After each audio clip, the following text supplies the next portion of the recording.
BFF Snowy Aria 663 here, right now, and welcome to the full compilation of the 2025 Horror Halloween Scare-A-Thon. This video is essentially just every single video beforehand, just mashed together into one, because I thought it'd be easier than having to sit through the playlist the whole time. Also, you might notice my style changing a little bit throughout each of these videos. When I first started, I had absolutely no plan in place or what the hell I was doing, so the first few videos are a lot shorter than the later ones, so you'll see me work my way in getting into the flow, okay? I also recorded them on separate days with different microphones and different auditory settings. Is that a word? I don't know. There's also a few editing errors, but I'm too lazy, so you're gonna have to deal with it. And at the very end, I also included a handful of bloopers because I thought they were very funny. Thank you all so much for joining the Horror Halloween Scare-A-Thon, and let's get into the first movie of this massive lineup this year. The hint is... it seems she's still unidentified for now. I guess the only way we'll know more is if we cut her up. Find the secrets within that'll determine what happened.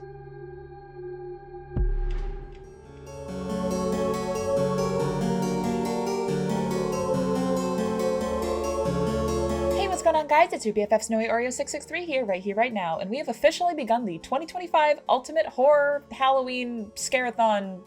Hooray. I threw all the selections on the wheel and spun it, giving us the first movie of... well, you already read the title. It's the Autopsy of Jane Doe. This is one of the films that I hadn't seen before. I'd heard of it several times in good spirits, which is why I added it to the list. And this was a great one to start this challenge on.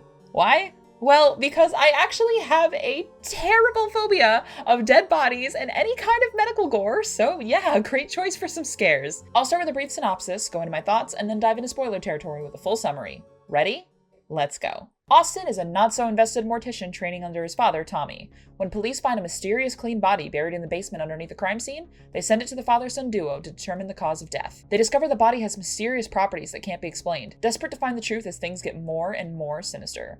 Okay, for starters, this was terrifying for my phobia-ridden ass. I was on a call with some friends on Discord watching this, and several times their words were drowned out because I was screaming so loud. I would crouch up on my chair and shriek when certain things happen in this. So, as a horror film, this one delivers. Then again, if dead bodies don't bother you, then maybe this won't be as scary, but for me, absolute terror. The characters in this one were alright. I thought the dad was pretty well done, but Austin was a little generic to me. No fault to the actor, just the writing didn't give him as much of a personality. As for side characters, there really aren't many in this one. Most of the film we just follow Austin and Tommy. There's the sheriff and the girlfriend of Austin, I suppose, but they aren't on screen enough to give much of an impression. Jane Doe, on the other hand, is somehow such a fleshed out character, despite only being a body on a table. Fun fact, it's not a mannequin. That's a real actress who was paid to just sit there on a slab and look dead. And damn, she did a fantastic job. Her mystery being unraveled is what kept me hooked to this one, as I cowered behind my fingers. This movie's hella good. Much better than expected. If it seems even a little interesting, please check it out if you have the time. Now we're gonna get a little deeper into the plot and into some spoilers. If you want to skip, head to this time. Ready? 3, 2, 1, boom. While performing the autopsy, the duo finds her tongue missing, massive cuts to her internal organs, blackened lungs, paralyzing flowers in her stomach, and ritualistic symbols etched on the inside of her skin. They also become trapped in the morgue as a storm rages on outside, knocking out power. Here is where I became hysterical. They hear faint ringing of bells outside their door, matching the noise of the bells they put on the ankles of the corpses. The bodies are moving, and I am not okay, Tommy swings a fire axe at one of the approaching bodies, only for, oopsies, he totally just killed Austin's girlfriend. Whoops. No hard feelings, right there, sonny boy? They find that they can't burn Jane Doe's body, so they continue with the autopsy. After examining her brain tissue, it's known that Jane is somehow still alive, feeling all the pain of the incisions and just trying to stop them at every turn. Using the Roman numerals inscribed in the paper found in her gut, they pull up a Bible passage about witches. We then get our reveal. Jane was a woman in the 1600s in New England, paralyzed and buried alive during the Salem witch trials, living as a motionless statue ever since. Desperate to keep his son safe as the dead bodies start trying to break down the door, oh my god, Tommy tells Jane that he wants to help her. She complies by slowly killing him, and we see her wounds begin to magically heal while Tommy collapses to the floor. Austin stabs him in mercy, and then is overjoyed to hear the sheriff calling him from the other side of the block storm door. He runs over to pry it open, but is shocked to hear the sheriff seemingly begin singing a broken melody that happened to be playing on the radio earlier. Turning around, Austin's jump scared by the apparition of his father's body, causing him to fall off the stairs and land on his head, killing him. The real sheriff arrives later, finding 3 dead bodies and a clean Jane Doe. He determines that they all died before starting the autopsy, and he sends her and the others to a mortuary upstate. We then end with a shot of Jane's feet, showing slight signs of movement. Again, what a damn movie to start this on. Maybe I'm a little biased because I do love it when horror movies are, actually scary aside from just going boo. And while, yeah, this one does have a fair few jump scares, I found the more subtle scares to this one be so much more impactful. Just a shot of a mirror reflection of a hallway, the realization of the bodies being missing with wide open doors, or the faint jingling of a bell. All those do so much more than a boo ever could. Again, the mystery behind Jane's origin is what really got things going for me. What a movie. I'm gonna give this an extremely controversial rating of 4.5 out of 5 stars. Hell fucking yeah. Thanks so much for watching my video. As for the next movie, I have to hop on a Zoom call in just a few minutes. I was told to bring a candle and an object from one of my deceased loved ones. I'm sure this will go well.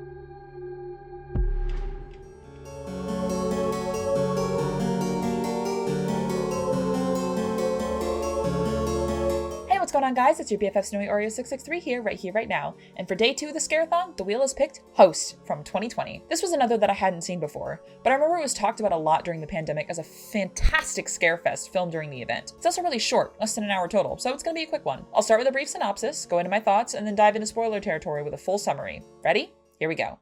Host is told entirely on a computer, much like Unfriended. Unlike Unfriended, Host is actually good. Haley is calling all of her friends together to perform a seance over Zoom as a way to connect during the pandemic. No one else seems to be taking it very seriously, but things get a little freaky after her friend Gemma begins to see the spirit of someone she calls Jack. I liked this one a lot. It's pretty obvious that all these actors are friends in real life as they play off each other excellently. Their dialogue flows so naturally with the crazy scenarios that go on, and everyone's chemistry is palpable. This one's also scary too. Not as spooky as Jane Doe to me, but I think that's because of when the scares start. The movie is almost half over before the first supernatural thing even happens, and when there's a spook, it's usually just a jump scare. To be fair, the jump scares are super intense. I audibly shouted at each one, but in the end, that's a pretty cheap way to be scary. I think what makes it okay is what we see during the jump scares is actually scary on its own, not just a boo fake out with something pointless to show up. Despite taking arguably quite a long time to get started, this one definitely gets under your skin with the fear. You truly feel like you're trapped in the Zoom call too, wondering if what they've summoned will be coming for you soon. Honestly, a really good watch. Not flawless, but for everything that managed to be packaged into this very low budget production, it's worth your time. Now we'll dive a little deeper into the plot and into some spoilers. If you want to skip, head to this time. Ready?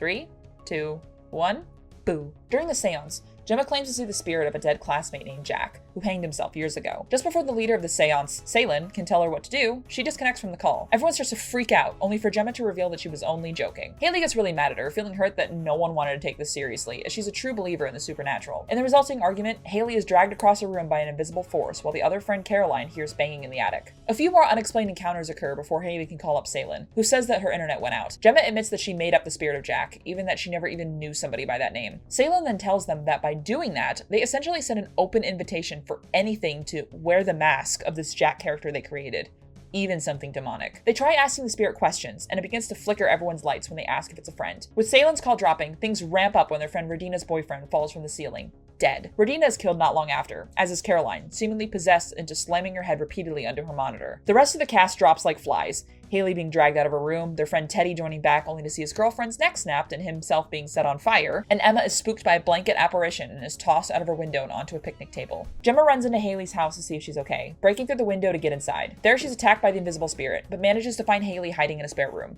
The two girls use Haley's camera to light their way as the demonic entity jump scares them, ending the film as the free version of Zoom has ended. The deaths in this were insanely creative. Also finding out that they had to do their own makeup over Zoom calls due to COVID restrictions, and it's so incredibly cool because of that. The demon design, even though we only see it 3 times for like a few frames, is also really scary looking. This is why I think those jump scares work, because what we're being spooked by is actually scary. I do think this one serves as a great cautionary tale in this universe. Listen to the spirit lady. Don't fuck around with the supernatural. Added to the pile with Ouija and Evil Dead. This movie only falls a tiny bit short due to the amount of time it takes to really get going, as well as the over-reliance on jump scares. But hey, it's still really good. For sure recommend. It gets the official stamp of 3.5 out of 5 stars.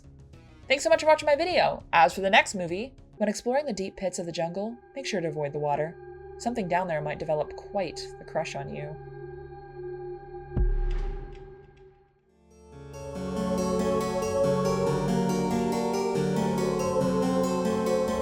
Hey, what's going on, guys? It's your BFF Snowy Oreo 663 here, right now. And for day 3 of the epic, spooky, terrifying Scare-A-Thon, the wheel picked Anaconda from 1997.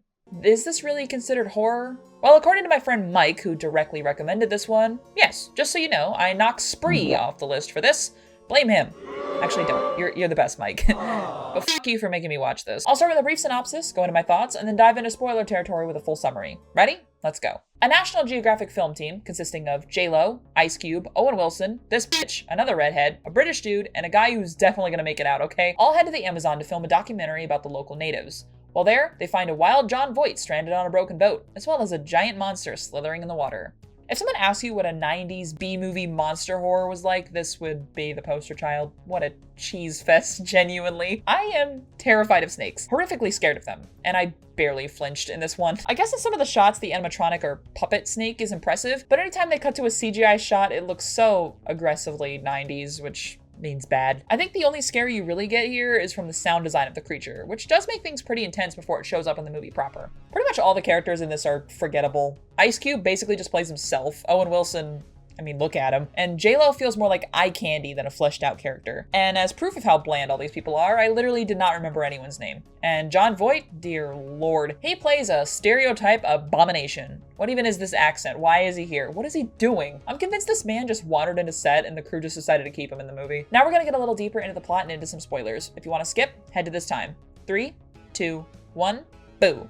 When the guy who is definitely gonna make it out ends up getting killed by the snake, and the second ginger gets stung by a paralyzing wasp, Jon Voight takes control of the ship. He tells the group that they're gonna capture the snake for lots of money, and successfully recruits Owen Wilson to his side with the promise of a payout. While forcing the team to work with him, the snake overpowers their measures and eats Owen Wilson, sending his redhead girlfriend into hysterics. Anyway, J-Lo tries seducing Jon Voight to get him to lower his guard, having Ice Cube and the British dude knock him out and tie him up. J-Lo then makes it clear that she knows him being stranded on that boat in the beginning was a ploy to get control of their boat to track the snake. Baller. While trying to get back home, the snake attacks again, forcing the passengers off the boat. The British guy gets cornered behind a waterfall and gets knobbed on when he tries to escape. The redhead girlfriend tries to confront Jon Voight during this, only resulting in him escaping and killing her in the process. Mission failed. We'll get him next time. J-Lo manages to shoot the snake before it can kill Ice Cube, and then Ginger Guy wakes up from his nap to take out Jon Voight, sending the 3 remaining survivors on a desperate search to find more fuel so they can make it home. Ginger goes back for another nap while Ice Cube and J-Lo head to an abandoned building to collect fuel from some barrels inside. Before they can do that, Jon Voight knocks them out and ties them up as bait to lure a second snake in. Using the sharp wits of 90s B-movie protagonists, Ice Cube and J-Lo get free and knock Jon Voight down, letting him get slurped up by the snake. Snake 4. Cool. Needing a way to kill their scaly pursuer, J-Lo figures they can blow the snake up and out the nearby smokestack, letting herself be the bait while Ice Cube gets the spark going. Before that can happen, the snake vomits up a still living Jon Voight who fucking winks at J-Lo. What the hell? J-Lo barely manages to escape as the explosion hits, still not killing the fucking snake. Ice Cube finally gets it down after hitting it a crap ton of times, letting the 2 icons and some random sleepy redhead make it home safely. What a goddamn weird-ass movie. I mean, hey, you gotta have some crazy oddballs in any horror lineup. I think I articulated how goofy and campy this one can be, and for some, yeah, it's probably all the fun you could ever want to have. For me, if I'm gonna watch a cheesy movie, I need slightly more likable or funny characters, and I think that's what makes this one not work for me personally. And maybe I could use less of a stereotype that Jon Voight plays. Christ, that's some of the most awkward acting I've seen in my lifetime. If you're a fan of ridiculous schlock from the 90s, then damn, this movie's for you. And I give credit for how silly it can get at times. I know you're not meant to take it seriously, but critically, the best I can give it is 2 out of 5 stars. Thanks so much for watching my video, and as for tomorrow's movie, if you go hiking in the wilderness, make sure to avoid that shortcut through the woods. It really sets the gods' sights on you.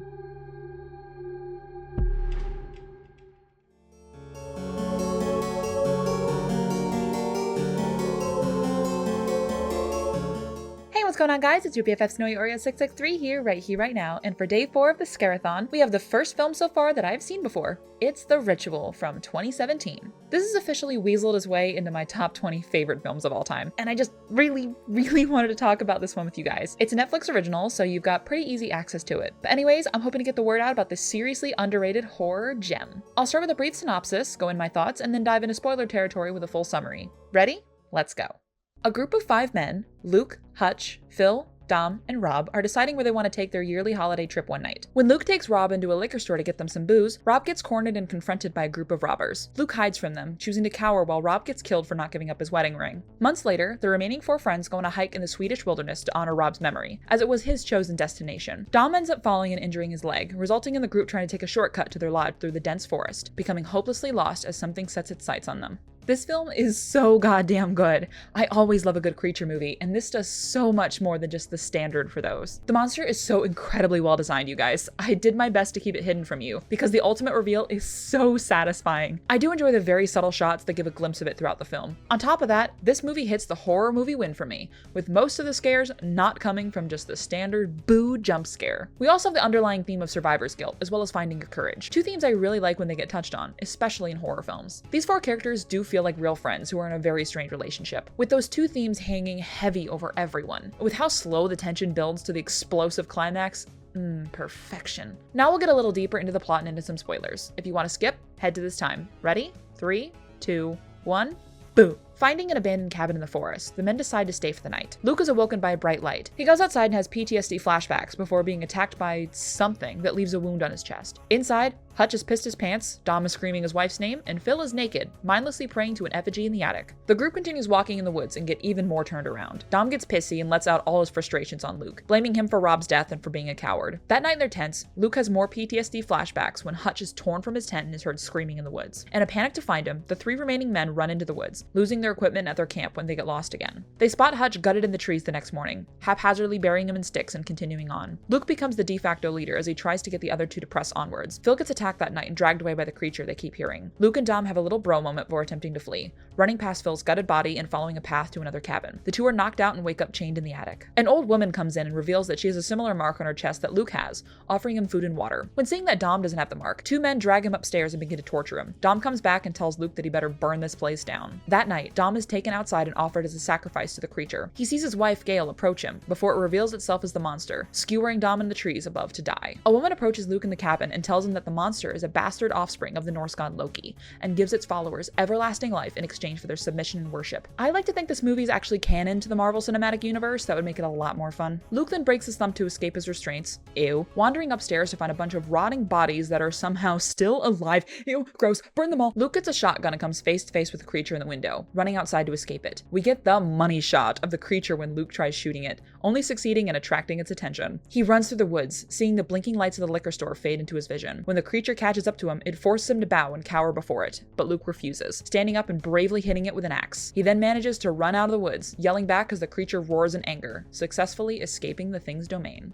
Holy hell, what a goddamn movie. I really love the themes here, as I said before. The constant reoccurring imagery of the liquor store coming back to Luke as a reminder of his struggles with bravery is so well done, and it creates a very vivid setting against this dark exterior of the woods. I actually watched this movie with a, at the time, friend who was Norse pagan, and they gave a lot of great context for this. All the runes shown do translate to summoning rituals and protection spells. The bravery aspect is also intertwined into Norse culture. You must always show your courage, as the gods favor those who do not cower and do not submit. And do I even need to talk about the monster? I think not. It speaks for itself. Holy hell. Giving this one 4.5 out of 5 stars. Please watch this one for the love of everything. Thanks so much for watching my video. As for tomorrow's movie, I need to tune into a broadcast of my favorite late night show from the 70s. Here's hoping that something evil doesn't get summoned tonight.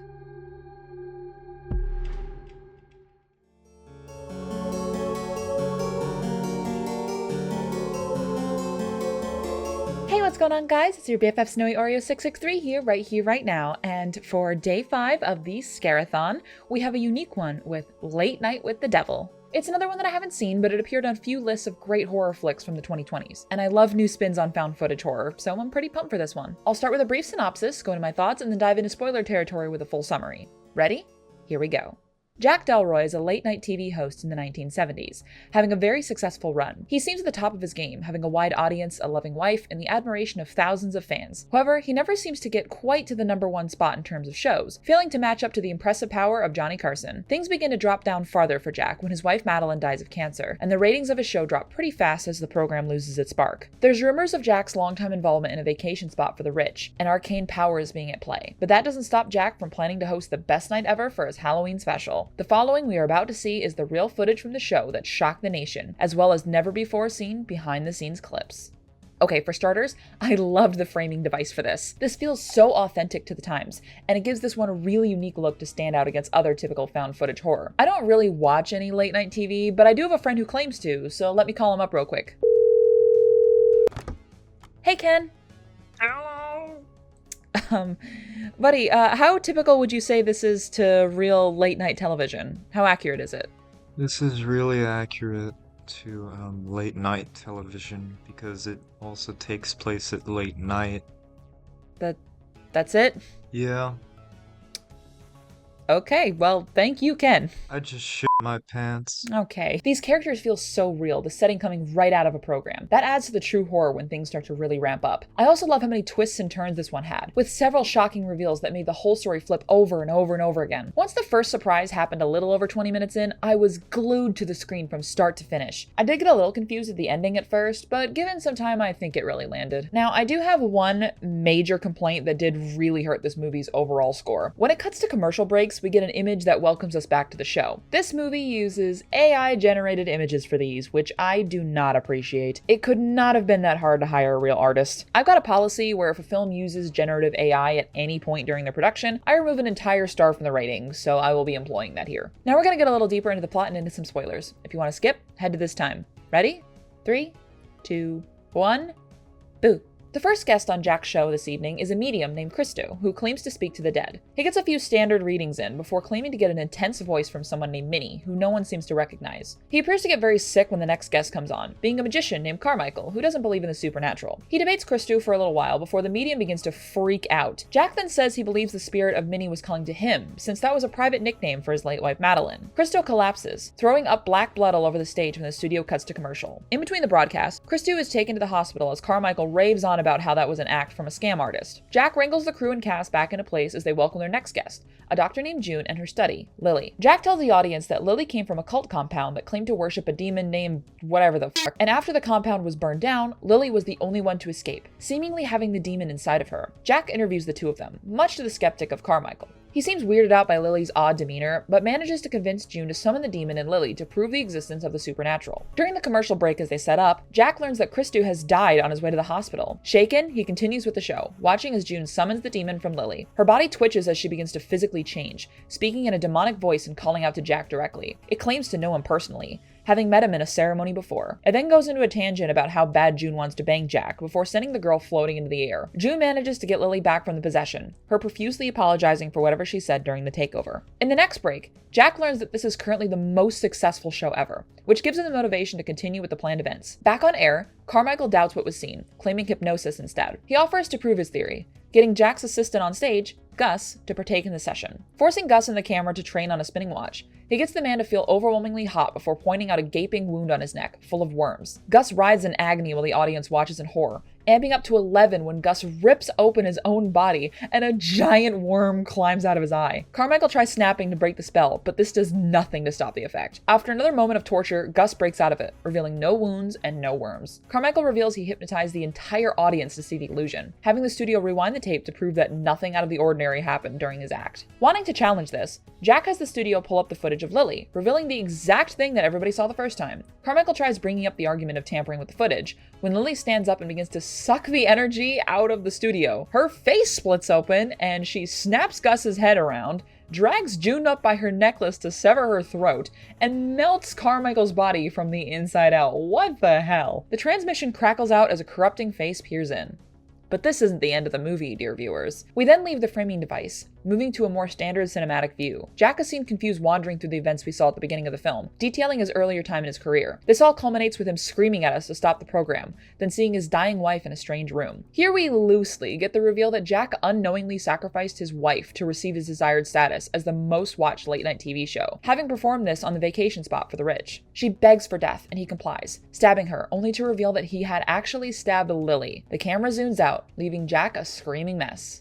Again, this was really good and so damn unique. I liked how many weird story beats this one brought up, and I think we get so much character for Jack from his persona on stage and then the more authentic one behind the scenes. This film really only falls a little short because of how much buildup there is. Those first 20 minutes are pretty sluggish, and okay, some of the effects look pretty cheesy, but hey, all else considered, this is pretty decent overall. I would give this 3.5 out of 5 stars, but as I said, I'm knocking a star off for the use of AI. That gives the final tally of 2.5 out of 5 stars.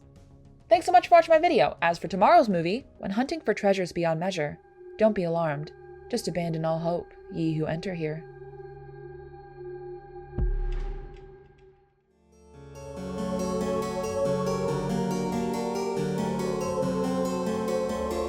Hey, what's going on, guys? It's your BFF Snowy Oreo 663 here, right now. And for day 6 of the Scare-A-Thon, we have As Above, So Below from 2014. Another film on this list that I have seen. It's honestly such a vibe. It's one of my favorite films to pull out for friends who just want to get a little spooked. I mean, any movie that takes place in the Paris catacombs has got to be a little scary. And fun fact, this was the first film to ever get permission to film there. So yeah, this thing was filmed on location in the Paris catacombs.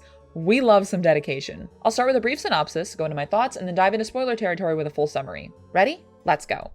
A woman named Scarlett is filming a documentary detailing her expedition to find the elusive Philosopher's Stone, an item detailed in alchemy to have the ability to heal wounds and turn metal into gold. Her father spent his entire life searching for the stone before hanging himself, leaving Scarlett determined to find it and prove her father wasn't crazy. She is so determined that she nearly gets herself blown up to find the fabled rose key to translate markings on a tombstone revealing the location, being under the Paris catacombs. Assembling a team of herself, an old fling George, cameraman Benji, and a frequent explorer of the catacombs, Papillon and his friends Cece and Zed, the squad heads deep into the tunnels to find the hidden stone, willing to go to hell and back to find it. If you have claustrophobia, good luck on this one. So many scenes here feel so goddamn restricting because of the tight passages. And again, filmed on location. These actors are really down here, and that's what makes it feel so much more cramped. And once the more unexplained things begin to occur down in the tunnels, forget it. It's super damn scary and intense. The characters in this do feel really distinct, for the most part. There's one particular outlier that I'll leave for the spoiler section, but other than that, everyone feels genuine and very well fleshed out. Scarlett is such a badass lead, even if her determination will surely get other people killed along the way. She has little regard for others' safety, so I guess it's understandable if some people don't like her, but I latch myself to her perseverance and strength to proceed even in the face of ultimate danger. Now we'll get a little deeper into the plot and into some spoilers. If you want to skip, head to this time.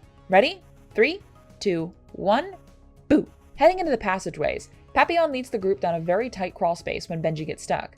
The tunnel collapses around him just as he manages to escape, but it essentially traps everyone. They find that they somehow went in a circle, despite Papillon being adamant that the tunnel doesn't bend. Scarlett wants to go down a second passage, but Papillon tells her that that tunnel is evil. He talks about his friend named Latoupe, who went down that way and never came back. But out of options, the group has to proceed down that way. Things start to get a little supernatural down here. A phone is heard ringing in the distance, and George finds a piano identical to the one he had in his childhood, including the flat key. They keep going, shocked to find a wide-eyed Latoupe who tells them that the only way out is down. Papillon and his crew are wary, saying that he's acting very different to his usual demeanor. I mean, he's lived in a tunnel for how long now? Past more odd places with strange properties, the group swims through a hole in the floor to find a non-rotting body of Nicholas Flamel, the alchemist who made the Philosopher's Stone. They also find lit torches and a room of gold, which Papillon's group goes for. Scarlett is more interested in a painting on the wall, using clues to determine that the stone is right within the rock. Just as Papillon pries at the gate, Scarlett realizes that the gold is a trap, the ceiling collapsing on them.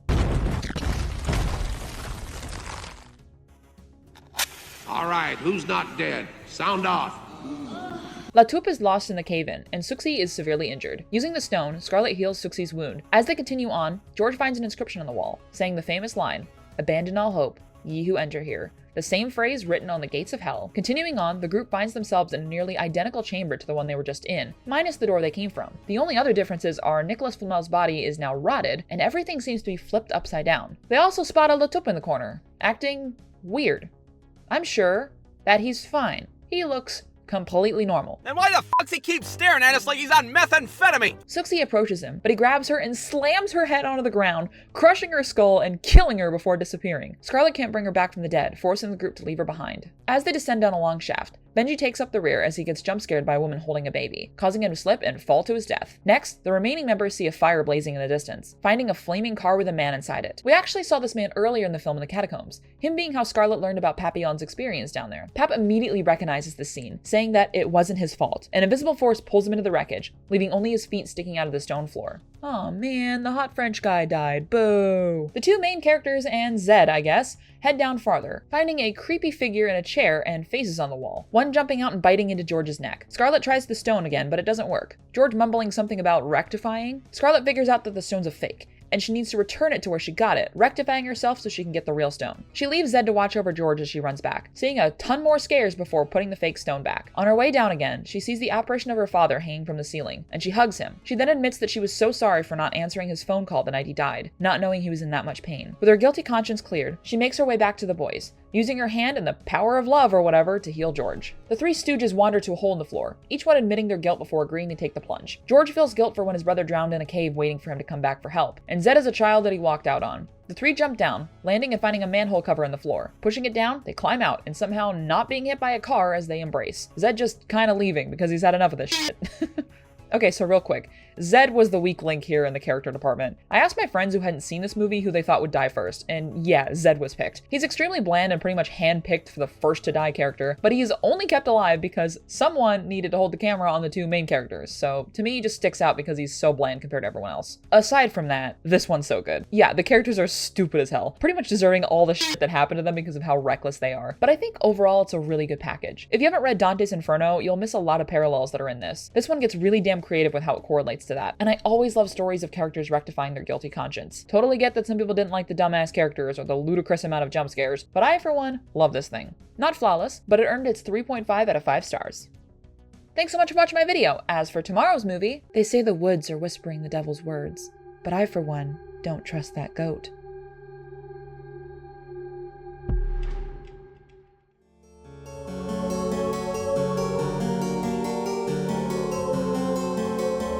Hey, what's going on, guys? It's your BFF Snowy Oreo 663 here, right now. And for day 7 of the Scare-A-Thon, we have The Witch from 2015. This is a difficult, I guess, film to watch for some. It prides itself on its historical accuracy, using only natural and candlelight, as well as only having period-accurate dialogue. It's not your typical horror movie, being more about ambiance than standard horror fares, but it's one I've seen before, and I just really wanted to share it with y'all. I'll start with a brief synopsis, go into my thoughts, and then dive into spoiler territory with a full summary. Ready? Let's go. A family consisting of Father William, Mother Catherine, teenage daughter Thomason, younger brother Caleb, and twins Jonas and Mercy are banished from their town in the 1600s due to their extreme religious beliefs. Do you know how bad you have to be for pilgrims to banish you? They settle in a patch of woods and make a new home for themselves, even having a new arrival in a boy named Samuel. Thomason takes Samuel out for a play in the grass, playing peekaboo with him until he vanishes from her sight. Unbeknownst to the family, we then see that an old woman has stolen the baby, killing him and using his body for some kind of spell, resulting in the family spiraling into darkness. Again, this one's much more focused on atmosphere than standard horror stories. Almost all the scares come from the intense sound design of the practically screeching woods, or the intense fear creeping up in Thomason as her family turns against her and blames her for the troubles of the land. Being from the 1600s, claims of witchcraft and devil worship hang heavy here. This is also the time when God was not only to be praised, but to be feared. So yeah, added scares here. The period-accurate dialogue was admittedly difficult to get a hold of sometimes, especially with the thick accent of the father character. In the end, I got a hang of enough of the story to follow along, but I know there's still plenty I missed because of that. I guess it comes with the territory of a film like this. Now we're gonna get a little deeper into the plot and into some spoilers. If you want to skip, head to this time. Ready?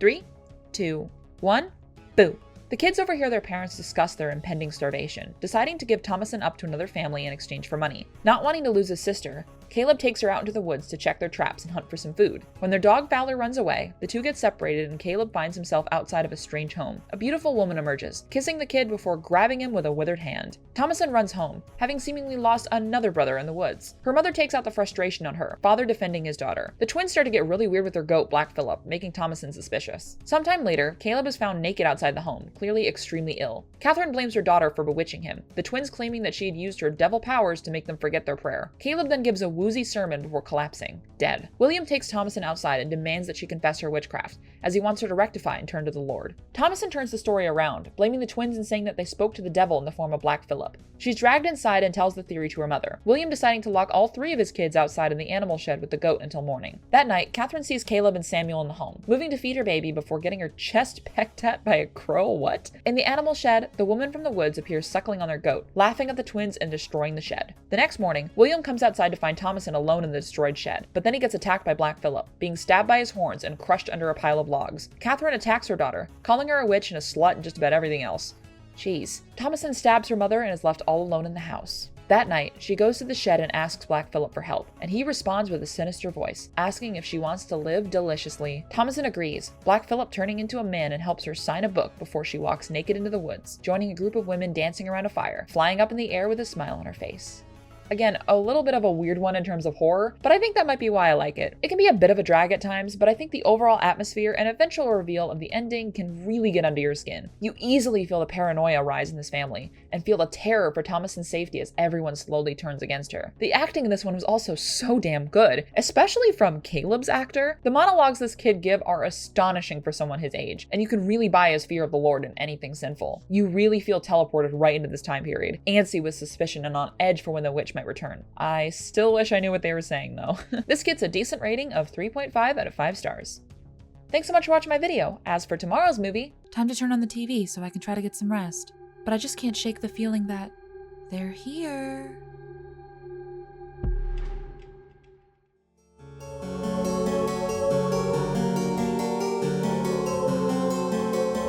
Hey, what's going on, guys? It's your BFF Snowy Oreo 663 here, right now. And for day 8 of the Scare-A-Thon, we have an absolute classic. It's Poltergeist from 1982. So I've actually never seen this one before this marathon. Shocking, I know. I did remember a few scenes from this because of pop culture, and some of those were burned into my childhood brain as I slept with the lights on, so. This movie is also rated PG, but keep in mind that it's 80s PG, which essentially translates to fuck them kids. And I guess I'll do my best to do this absolute icon in the genre justice with my review. I'll start with a brief synopsis, go into my thoughts, and then dive into spoiler territory with a full summary. Ready? Let's go. A family consisting of Father Steve, Mother Diane, oldest daughter Dana, middle child Robbie, and youngest Carol Ann are just your average 1980s family in their new home. Carol Ann is a bit of a weirdo with the TV one night, talking to the static channel and ominously saying that after returning from his real estate job, Steve finds Diane blown away by the supernatural force that she seems to have discovered. She's able to get it to push chairs and Carol Ann around, feeling honestly way more calm about this than most. That night, a giant tree from outside grabs Robbie in his room and tries to eat him, distracting the family while an invisible force pulls Carol Ann into her closet. After she vanishes, they realize something truly sinister is going on as Carol Ann's voice is then heard crackling from the TV static. Okay, before I get too far, can I just say how funny this was to watch right after I finished the first season of Stranger Things? That show essentially has the exact same central mystery, and I might be the last person on planet Earth to learn that. Anyway, season 1 was really good, solid 8 out of 10, Dustin best character. I'll watch season 2 later, but you know I'm a little busy at the moment, so I honestly like how quickly things ramped up in this. Most modern movies wouldn't have the characters fully interact with the supernatural until practically a third of the way into the thing, maybe even halfway, but here we jump right into it, and it somehow keeps getting more and more intense as time goes on, never letting up and never backing down. I was also surprised at how much I liked the characters too. I love how tight-knit this family was and how, for the most part, smart they were. They wasted no time at all accepting the freaky things going on, and they managed to keep a strong head on their shoulders, determined to get their daughter back and understand the motivations of the spirits for taking her. Bless me, thank you. This was also unreasonably funny. I laughed out loud more times in this than I would have expected. A lot of it was due to the line delivery of the incredible cast. Everyone's so good in this. Now we're gonna get a little deeper into the plot and into some spoilers. If you want to skip, head to this time. Ready? 3, 2, 1, boo. Hiring a woman named Dr. Lesh and her team to come in, they set up cameras and use equipment to try to capture evidence of the supernatural in the home. It's fairly obvious to conclude that the house is indeed haunted, but things especially get intense that night. One of the tech guys has this super fucking iconic scene in the bathroom where he hallucinates himself tearing his face off. Holy shit! And it's still rated the same as Frozen. What the fuck? Oh, 80s PG, I love you. They managed to capture footage of the supernatural force, showing the spirits of dozens of people in the home, all seeming lost. Also, a random assortment of items rain down from a spot in the ceiling, all having come from different time periods. Steve is then pulled out of the home by his boss Lewis, trying to talk work to him. He wants to develop a new patch of land over a cemetery, telling Steve that he'll easily be able to move the graves to a new spot. After all, it wouldn't be the first time. Finally identifying what they're dealing with, Dr. Lesh brings in the best fucking character in the history of ghost movies. This lady named Tangina? I think that's how you pronounce it. I'm just gonna call her Queen Medium because that's what the hell she is, okay? Queen Medium senses the presence of the souls in the house, telling the family how lost the spirits are. Most of them have no interest in harming the family, but there's one specific spirit called the Beast that is very antagonistic and wants to hurt Carol Ann, feeding on her life force to prevent the others from crossing over. Finding a direct link to the other world in the kid's closet that deposits out to a spot in the ceiling downstairs, Queen Medium tells them to feed a rope through it and call for Carol Ann. Diane and her debate for a little bit about who should go into the portal. I'm going in after her! Won't come to you! Let me go! You've never done this before! Neither have you! You're right, you go! They tie a rope to Diane as she goes in, managing to retrieve Carol Ann from the other side. Queen Medium then declares the home clean, and the family gets their things ready to move out and away from this hellhole. Wait, why are there still 20 minutes left? The dumbasses let their kids go back to the same room that had the demon closet for whatever reason, ready to move in the morning. The closet portal opens again, shocker, being more demonic this time than ever before. Diana's thrown around in a room by an invisible force, but fights through it to retrieve her children before they get taken. We get this absolute badass creature reveal and the nastiness of the dead bodies that sprout from the pool when she gets thrown in. Ew, ew, gross, hell no, go away. Steve arrives home just as his boss comes in, hearing the screams. Steve realizes that the entire development here was built over a cemetery, but the idiot only moved the gravestones and not the bodies. He gathers up his family and drives away as the house implodes in on itself. The group heads to a motel, pushing the TV out the door before getting some rest. This was so goddamn good, y'all. I love how intense it got, and I love how, despite the obvious terror of the evil spirit, this film does leave you with a softer and more gentle look at the spirits from the afterlife. Queen Medium does good to let you know that most spirits are not evil, instead just lost between worlds. I like that a lot. Again, also, completely hilarious. The line deliveries in this got me so much. I was cackling at the last 5 minutes like a maniac. And then there's the actual scares, which, yeah, are really good. Super creative for the practical effects, and it's getting the official stamp of really scary. Usually for classic films like this, I find myself respecting it more than I actually like it. But not this one. I respect it and like it. They truly don't make them like this anymore, and they definitely don't make them like this with a PG rating anymore. I'm giving this icon 4.5 out of 5 stars. Thanks so much for watching my video. As for tomorrow's movie, when moving to a small town in the Midwest, you'll have to accommodate to the local rules. The biggest one of all, of course, is to not mess with their mascot.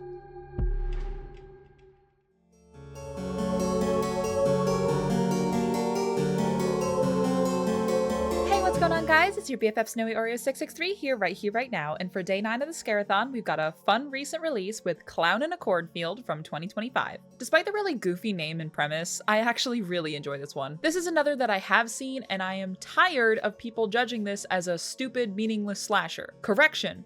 It's a stupid slasher movie, yeah, but it's not meaningless. And it very much knows how stupid it is. But hey, I want to tell you guys all about it. I'll start with a brief synopsis, go into my thoughts, and then head into spoiler territory with a full summary. Ready? Let's go.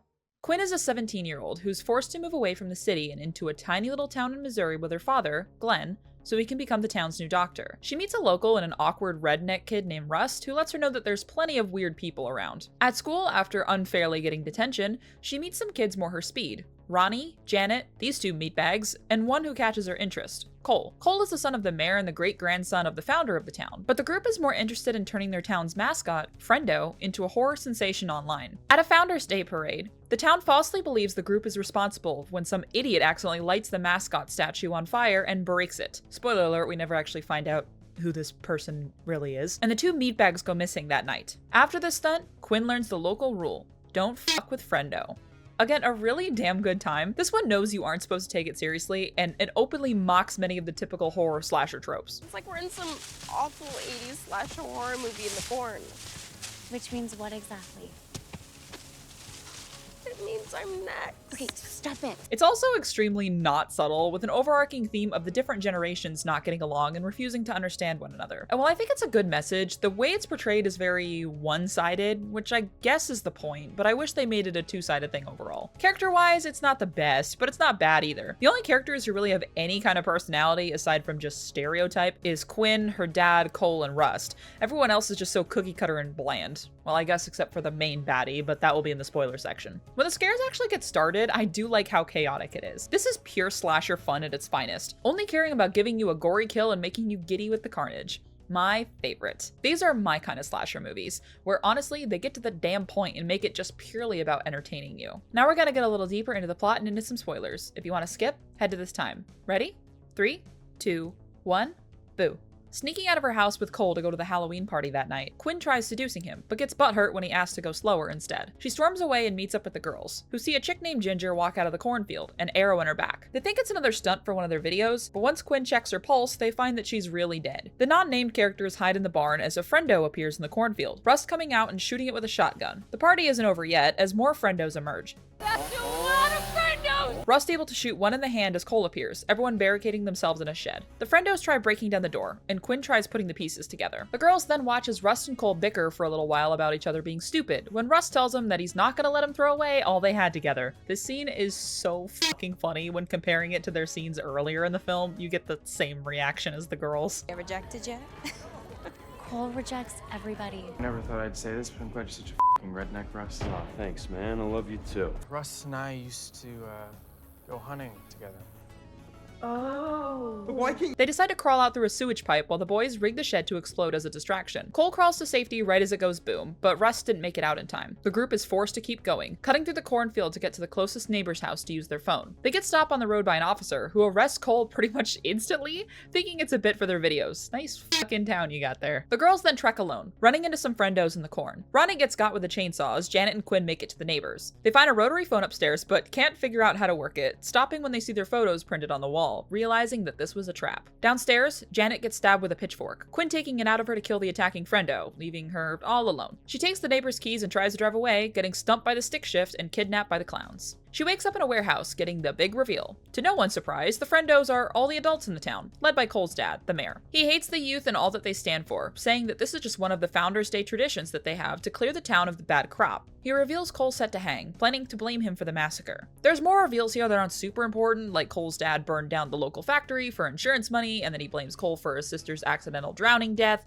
but whatever. Cole then gives a sermon about how the old generation has to accept that the world is going to change with or without them. When Quinn's dad drives through the warehouse, Cole barely managing to stand on the roof of the car to save himself. Jesus. Oh yeah, Quinn's dad had a minor subplot where he was forced to operate on the friendo who got his hand shot off, but he took control of the situation and used their walkie-talkie to find out where they were meeting at. So anyways, Quinn breaks free and tricks the sheriff, killing him by stabbing him in the mouth with a cattle prod. Holy shit, yes. Quinn's dad gets shot and Cole's dad gets in the car, driving away to leave Cole dangling. Rust appears, shooting the noose to get Cole down safely, and the two finally make out. Yes, yes, the gays win today. Brokeback Cornfield.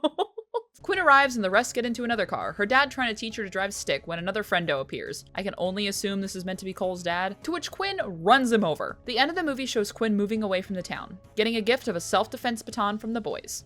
This was such a funny movie, ironically and unironically. I watched with a close friend who was a newbie, and we both laughed nonstop during this, and we were also hooting and hollering at the fun kills and goofy gore. I found the central theme pretty well handled. Again, mostly from one side, but that one side was honestly put beautifully in Cole's speech at the end, and works great for a film like this. I mean, in this age where the generations are more at war than ever, we need some silly shit like this. What a good time, seriously. I love how ridiculous this was, and honestly, despite being pretty predictable, the final reveal was super compelling and well done. I know it's not going to be a groundbreaking movie, and I think that works in its favor here. Too many movies nowadays take themselves way too seriously, and when they fail, it becomes terrible. With this, you only are going to get something silly, something that you can watch with a group of friends. And hey, that's what I love. I'm giving this one 3.5 out of 5 stars.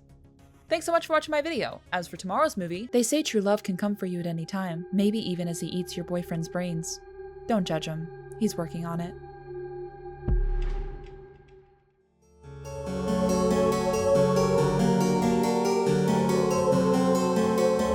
What's going on, guys? It's your BFF Snowy Oreo 663 here, right now. And for day 10 of the Scare-A-Thon, I have no excuses. It's Warm Bodies from 2013. Remember Twilight? Romance between humans and vampires and werewolves? Well, who says you can't do that with zombies? Don't worry about it too much. Stop questioning things. Anyways, I hadn't seen this one before, despite remember it being on TV a few times when it first came out. I really wanted to do something completely ridiculous for the lineup, and this worked perfectly. I'll start with a brief synopsis, go into my thoughts, and then dive into spoiler territory with a full summary. Ready? Let's go. R is just your average run-of-the-mill zombie, feeling like he's going nowhere in life. Hey, what did I say about questioning things? We aren't terribly long after the outbreak, caused by something, we don't know. This movie doesn't really want your logic. In this world, zombies can mumble a few words and loosely remember a few things about their human lives. But when they truly give up, they tear their own skin off and become these CGI abominations called bonies. Yeah, it's still a horror movie. Meanwhile, Julie is the daughter of the leader of the survivors, going out on a hunt for supplies with some friends and her boyfriend, Perry. While grabbing some medicine, the group gets attacked by zombies, R killing Perry and eating his brains just out of Julie's sight. Apparently, if you eat brains in this world, you gain access to their memories. With this, R learns Julie's name and finds her the most beautiful woman he's ever seen. He smears some zombie goo or whatever on her face to mask her scent, safely taking her back to his hideout. Julie then lets her guard down, finding out there's a little more humanity left in the zombie before her. Listen, this movie will only function if you just accept everything that comes your way. It doesn't matter that R ate her boyfriend alive, all that matters is that he looks like an emo boy that girls would thirst over in middle school. Julie doesn't really have much of a personality, being more of a stand-in for the people at home to project themselves on. I give credit that this one went by very fast. While it does make the romance pretty rushed and extremely not believable, it does keep you entertained, not lagging too long in one place or on something uninteresting. I wasn't ever really able to guess too much where the story was going until the third act, which is something I can't say for a lot of rom-com movies, but this one's a special one. Now we're gonna get a little deeper into the plot and into some spoilers. If you want to skip, head to this time. Ready? 3, 2, 1, boo. R tells Julie that it's too dangerous to go back out yet, instead spending a few days with her in his hideout. She teaches him to drive a car because why the hell not, and has no problem with him watching her sleep. Wow, this really is like Twilight. She then decides to randomly try and escape, predictably getting cornered by other zombies. R comes to save her when his zombie buddy, known only as M, also comes to the rescue, saying he likes her. M takes the lovers to a car so they can drive. An entire group of zombies seeing the two hold hands and they just let them pass. Wow, the power of love can really do it for some. After they leave, M finds that some of his fellow zombies are starting to remember a few things about their human selves. With this, the bony ones start to set their sights on the others, feeling compelled to attack anything with a heartbeat. R and Julie then make their way back to her home behind the giant wall, stopping at an abandoned house along the way for the night. She asks him some more questions, finding out that he will in fact starve to death if he doesn't eat enough brains. She also finds that he doesn't remember how he died or his previous life, but he's been feeling more alive now than he had in a long time. She invites him to sleep on the floor next to her when going to bed. R then finally decides to tell her that he was the one who killed her boyfriend. Julie honestly takes it way better than you'd expect. She says she sort of already knew, and while that she's sad he's gone, she'd fallen out of love with him a long time ago. As somebody who's watched this movie and saw their interactions at the start as well as the memories R saw, I have a hard time believing that one, girly pop. R has a dream that night, which doesn't make a lot of sense to him since zombies don't sleep, but when he wakes up, Julie's gone, having abandoned him to go back to her father safely behind the wall. Her friend comes to cheer her up and giggle about her new zombie boyfriend. Girl, weren't you friends with Perry too? What the fuck? R uses the memories he got from Perry's brain to find his way into the compound, becoming his obvious namesake Romeo when he sees Julie from her balcony. The girls bring him inside, him telling them that the other zombies are starting to wake up like he is. They decide to give him a makeover to appear more human and take him to her dad, telling him that hope for the cure is back. Julie's dad isn't buying this, surprisingly, telling him that there's a horde of bonies right outside and reminding them that zombies killed Julie's fucking boyfriend and also her mother apparently. Julie's friend holds a gun to his head to allow R and her to escape. They flee the compound, running into the bony army when I'm sorry, that sounds so dirty, oh my god. Running into the bony army when oh my god, be an adult.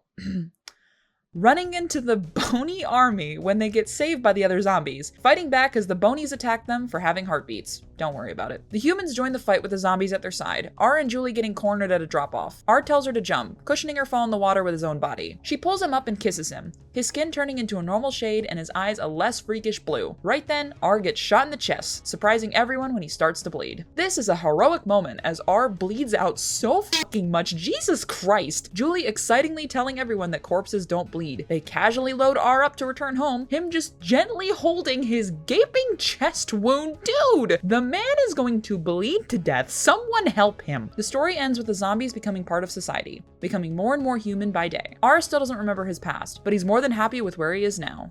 What a fucking roller coaster of a flick. Your lonely middle-aged auntie is probably watching this right now. Same with your 12-year-old boy crazy cousin. This knows what it is. A stupid premise with a stupid execution that gives you exactly what you want. I know it sounds like I'm trashing this movie, but I'm really not. I actually enjoyed this quite a bit more than I thought. Completely ironically, but the thought still counts. If I have to give some non-ironic praises, I'd say that the bony designs are actually halfway scary. Only if they're not moving, you know, the effect isn't great, but the design is. I also suppose the theme of holding on to your humanity is decent. Perhaps this movie is really about not losing yourself to the paralyzing grasp of reality, becoming just another face in the crowd and forgetting what it means to live, because soon it will be too late. You have to remember who you are, remember what life is all about, and it can warm your heart enough to give you a purpose again.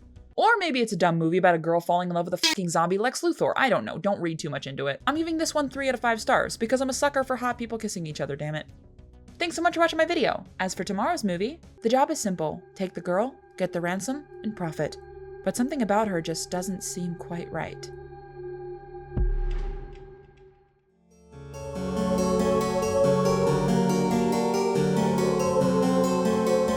Hey, what's going on, guys? It's your BFF Snowy Oreo 663 here, right now, and for day 11 of the Scare-A-Thon, we have an interesting pick with Abigail from 2024. This was another recommendation of Mike, and I'll give him this one. This is a good flick. And if you have any interest in this at all for my brief synopsis, give it a watch without looking at any trailer footage. The ultimate reveal of this one is so good, but the trailers give away just about everything. Take a chance and walk in blind, folks. I watched this for the first time for this marathon, and it blew me away. I'll start with a brief synopsis, go into my thoughts, and then dive into spoiler territory with a full summary. Ready? Let's go.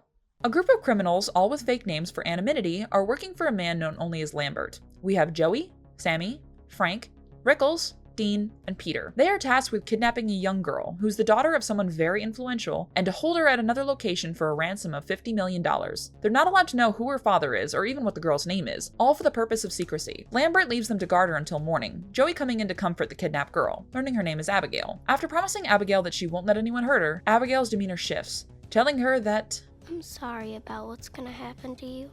her promise comes true once Dean is found mutilated in the basement and the home goes into lockdown, fully trapping the group inside.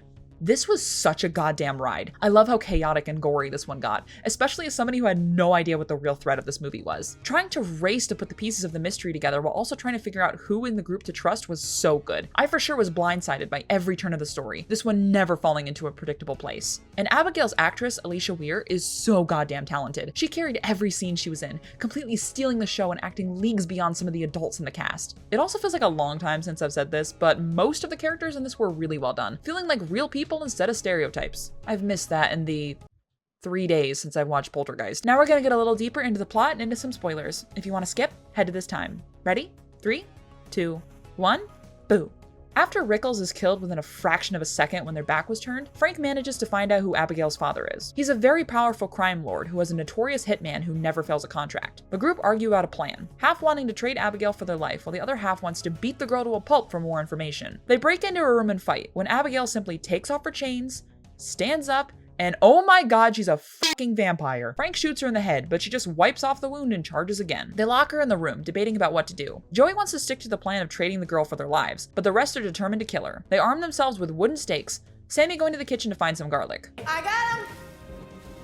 Sammy, those are fucking onions. Joey stays behind while the rest find Abigail, having changed into a ballerina costume and is dancing with a headless body to classical music. What a goddamn image. Holy shit, the aura this kid has is unmatched. They all get their asses kicked and retreat back to Joey, who fills them in on a new plan. She recalls the time they kidnapped her, the injection they used having actually knocked her out cold. Armed with this weapon, the group splits up to find her. Sammy finds a pit in the back full of dozens of dead bodies, meeting up with the others when Abigail tries choking out Frank. Sammy jumps in to help, getting bit in the process. Joey successfully stabs her with the injection, knocking her out. Abigail wakes up locked in the elevator shaft, the others trying to interrogate her. They learn that she's hundreds of years old, and her father truly is that notorious crime lord, but she is the hitman. Haven't you wondered why I brought you all here?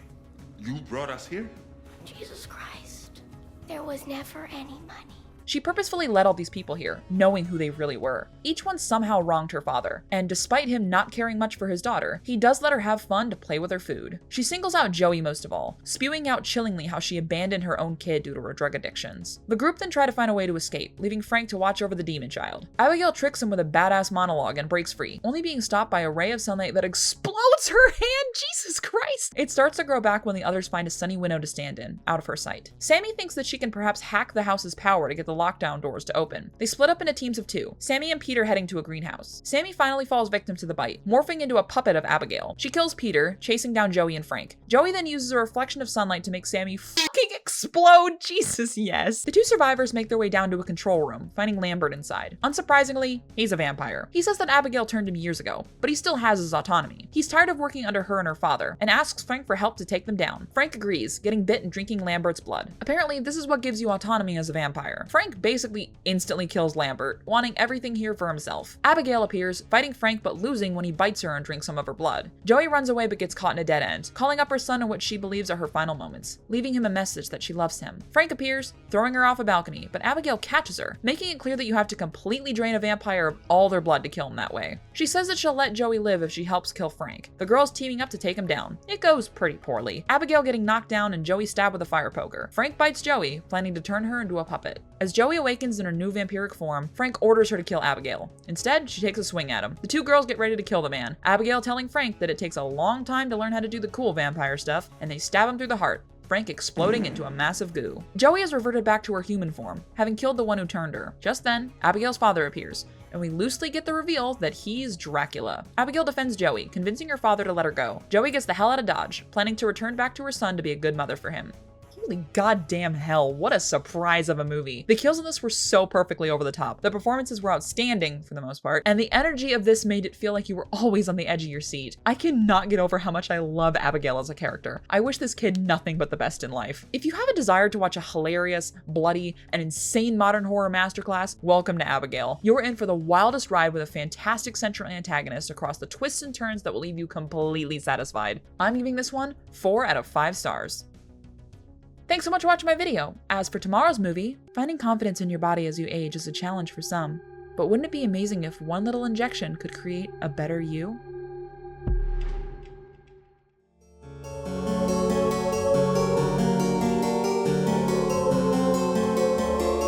Guys, it's your BFF Snowy Oreo 663 here, right now, and for day 12 of the Scare-A-Thon, we have a great body horror film with The Substance from 2024. I haven't seen this one before the marathon, but I heard so many good things about it when it came out. Body horror is such an interesting genre to me, and we do have another in the category in this list. This one seems to get the most hype from the community. I'm very excited to check this one out, so let's hope you're not squeamish. I'll start with a brief synopsis, go into my thoughts, and then dive into spoiler territory with a full summary. Ready?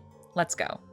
Elizabeth Sparkle is a famous actress who's seemingly slipping out of the public eye as she ages. On her 50th birthday, she gets fired by the scumbag producer for not being sexy enough. She gets in a wreck on her way home, feeling completely at rock bottom. A doctor there then feels up her spine, telling her that she's a great candidate for a new procedure. Elizabeth finds a USB in her pocket that gives her the gist of The Substance, a drug that gives you a new, better version of yourself that you switch to, having 1 week with your new body and 1 week with your old. Elizabeth chooses to try this new method, having a gnarly scene where her back splits open to give birth to a younger woman, who she names Sue. As her life begins to sparkle once again, she has to fight to respect the balance of the switch and remember that Sue and Elizabeth are one and the same.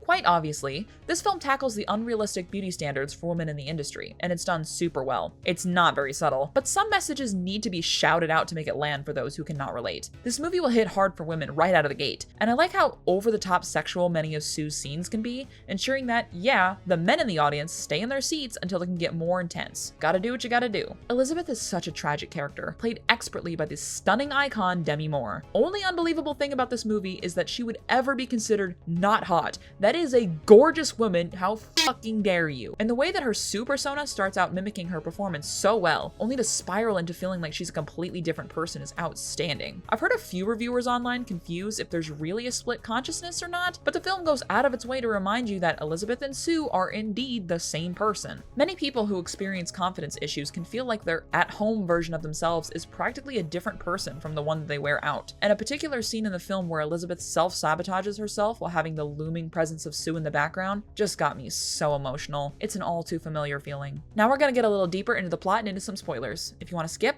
head to this time. Ready? 3, 2, 1, boo. Sue gets a job replacing Elizabeth on her show, becoming a beloved celebrity and a sex icon. She decides to stay as her perfect self for a few hours past the time she should switch, resulting in Elizabeth waking up the next morning with a gnarly finger. She learns that there's no way to reverse this process, running into an old man at a restaurant. Looking at a birthmark on his hand, she realizes that this is the doctor who recommended her to the procedure, wanting company in this misery. Elizabeth decides to try to find new purpose in her true self, getting ready to go on a date with an old classmate of hers who found her beautiful as the person she really was. However, Elizabeth can't find the beauty in herself, fighting with her appearance to the point of no return, standing up her date and wallowing in her self-pity until she can switch back to Sue. Oof, girl, I've been there. This was a really rough scene to watch. On her next switch, Sue gets frustrated at Elizabeth, deciding to go a few extra days past the switch date. She's going to be hosting the epic New Year's show for the station she works at, and wants as much time with her new body as she can. When she eventually switches back, Elizabeth is horrified at the state her body is now in. Once again being reminded that she can't go back, she takes to cooking, making a mess of her kitchen as she mocks Sue on the TV for speaking poorly about Elizabeth's old show. To Elizabeth, Sue is a completely separate entity now, even though we all know the truth. There's this fucking gnarly scene where her knee locks up that made me look away, ugh. And when it's time for Sue again, she decides that enough is enough. She makes the stupid choice of staying as her new self for 3 whole months, getting woozy as the spinal fluid she's meant to inject every day from Elizabeth's body runs out. The only way to get more is to switch back, which she reluctantly does. When she wakes up, Elizabeth is now this completely horrid old gremlin, shocked at what she's done to herself. She decides that she needs to stop this, picking up a termination kit and planning to kill the Sue body. Right before she commits, she finds she can't go through with it, trying to switch back when Sue also wakes up? What? Sue sees the termination kit and freaks out, going ham on Elizabeth and eventually kicking her to death. Oh, fuck. Sue, Elizabeth is you? What are you gonna do now? At the New Year's celebration that night, Sue starts to physically fall apart, her teeth coming out and her ear falling off. Ew, gross. She runs home to find her substance activator kit. Remembering that the substance is to make a better version of yourself, she injects herself with it again, back-splitting open to give birth to, oh my fucking god, what is that thing? This thing is apparently called Monstro Elisasu, a form that seems to bring comfort to her. She dresses back up in her outfit and heads to the celebration. On stage, the illusion is broken to the crowd, everyone screaming in horror at the monster. Monstro calls out that it's her, it's Elizabeth, but everyone still pushes her around in terror, her falling apart at the seams and spraying the crowd in blood. Holy fucking shit. This is amazing. Monstro shatters into pieces, Elizabeth's face stuck in a bit of her flesh as she crawls to her star on the Hollywood Walk of Fame, remembering her glory days right as she melts away. Yeah, this movie can get pretty gross with the gore, but even when it was enough to make me look away on occasion, I love how intense this got. For a film with this kind of theme, you need to go big or go home, and thankfully this one went big. While yes, it's over the top as a whole and very exaggerated, I saw myself so much in this movie, in this character. Finding meaning and purpose in yourself when the world praises those who are flawless is such a common struggle for people, women and the elderly especially, and it's important to remember your own worth and value in the face of all this. The scenes in the later half of the movie where Elizabeth looks longingly at the version of herself she started with is so heartbreaking. Sometimes you never realize how truly beautiful you were because you were so blind to it. Overall, a great movie for the themes and a great movie for body horror gore. Definitely don't try eating dinner with this one. I know I felt a little queasy myself. It's another good one for the recommendation pile. I'm giving this one 4 out of 5 stars. Thanks so much for watching my video. As for tomorrow's movie, some people say they would do anything to revive someone who was lost long ago. But would you make a deal with 2 demon brothers?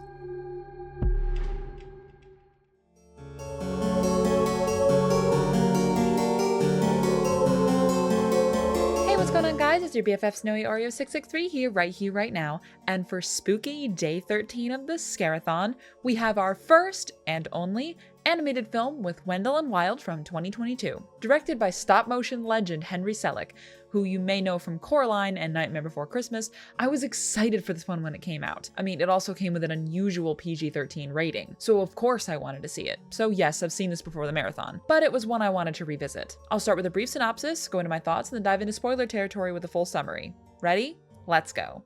Kat is a young girl in the juvenile justice system being sent to an all-girls Catholic school as part of their reform program. Kat has a lot of emotional baggage, feeling responsible for her parents' death when she screamed when they were driving, sending them off a bridge. Now she returns to her hometown, seeing it's practically been destroyed after a fire ravaged the town's moneymaker brewery, leaving everything under the control of the rich family known as the Claxons. Kat meets some new friends at her school, popular girl Siobhan, daughter of the Claxons, and Raoul, a shy artsy boy. Meanwhile, in fucking hell, demon brothers Wendell and Wild, hey, that's the name of the movie, dream of opening their own theme park to torture souls in, since apparently that's what happens in hell. They get high off of hair growing cream, don't worry about it, and learn of Kat's existence, calling her a hell maiden who can summon them to the land of the living. Listen, this movie is beautiful to look at. The style of every character looks so bizarre, but that's what makes it stand out so much in this day and age. It's always a visual marvel to behold, nearly every frame looking perfect for a computer wallpaper. The cast of characters here is also so diverse, giving us plenty of representation across multiple races and gender identities, something we don't see a lot in animated films. The ultimate topical theme of the film being about how the reform system for young offenders, especially those in foster care, seems built against their progress, is such a unique theme for a film like this. I loved seeing that. Everything else about this movie is so first draft. It's basically impossible to accurately summarize this one because if I recapped everything, we'd be here for an hour. There's way too many characters, they all feel very surface level, there's too many plots fighting for screen time, and there's too much stuff that just feels pulled out of fat air. You know how in fairy tales you don't question some of the logic because you don't need to? You don't need to know the backstory or full list of rules of how fairy godmothers work in Cinderella, you just accept it. But in this film, that's simply not possible. What do you mean hair cream can raise the dead? What do you mean the way to unlock a hell maiden is to touch a random bear named after the leader of the underworld? What do you mean you can break a spell bonding you in servitude to another by accepting your flaws? This one is just things happening the movie. And to prove that, I'll try to include everything in this summary, but it won't be very cohesive. This will be like a bullet point list, okay? So we're gonna get into spoilers now. If you want to skip, head to this time. Ready?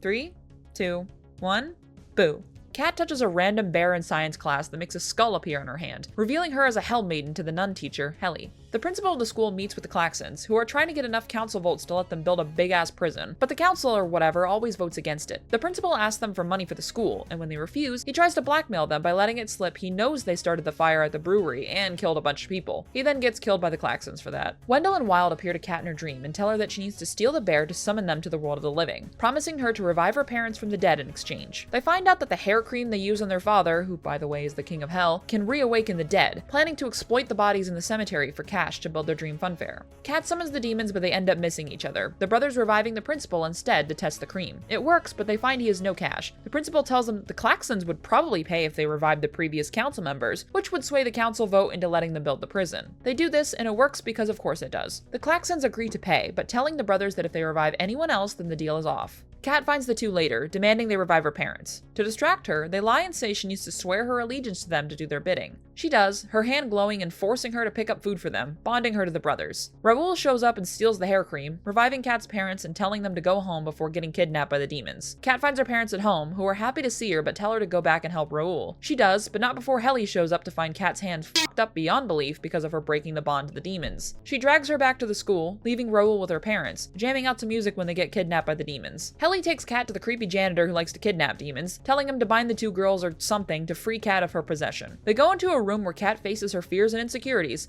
accepting herself and breaking free of her bond. Sure. Raoul lets her know that her parents were kidnapped, and everybody meets up at the graveyard to save them and knock the brothers down. Siobhan appears, telling everyone that her parents have no plans to pay for the funfair, and that her parents only care about getting fat paychecks from every prisoner they force into the system, planning to target foster kids like Kat. Just then, the Lord of Hell comes up, demanding his sons back. He gets stopped because he sees Raoul's art project of a parent protecting their kid, and the janitor reveals he kidnapped the guy's other demon sons and gives them back, the Lord of Hell promising to have Wendell and Wild help him build his new funfair. The principal fucking dies again, revealing that the hair cream has a short revival time. With the last of it left, they revive someone who died in the brewery fire, stalling the Klaxons' destruction of the town as the witness point out it was them who started the fire. The Klaxons get arrested and Kat says goodbye to her parents a second time, but finds purpose in her new life. A few things that I didn't include in this summary are the fact that Kat also has a supernatural power that lets her see the future, the fact that she fucking murdered a bully of hers, Raoul's mother was part of the council, Helly is also a hell maiden that summoned all the demons for the janitor to kidnap, and probably a million other things too. Again, this movie is so good to look at, and honestly, that's what gives it the few stars I was able to award it, because the story is such a muddled mess. All the lines feel like pure exposition, there's no time to build any character relationships, and Kat is honestly such an unlikable character just for no goddamn reason. I'm so disappointed every time I think about this movie because I see the potential it had. I see hundreds of ideas scattered around but not clicking together. I see too much, and the overstimulation of the messy story really weighs it down. But it isn't trash, and if you take pauses and let the story go by slowly, maybe you'll find some more joy here. But fuck it looks so pretty. I'm gonna give this one 2.5 out of 5 stars. Thanks so much for watching my video. As for tomorrow's movie, relationship troubles can sometimes mean you just want a little space from your partner. But what happens if that's no longer an option?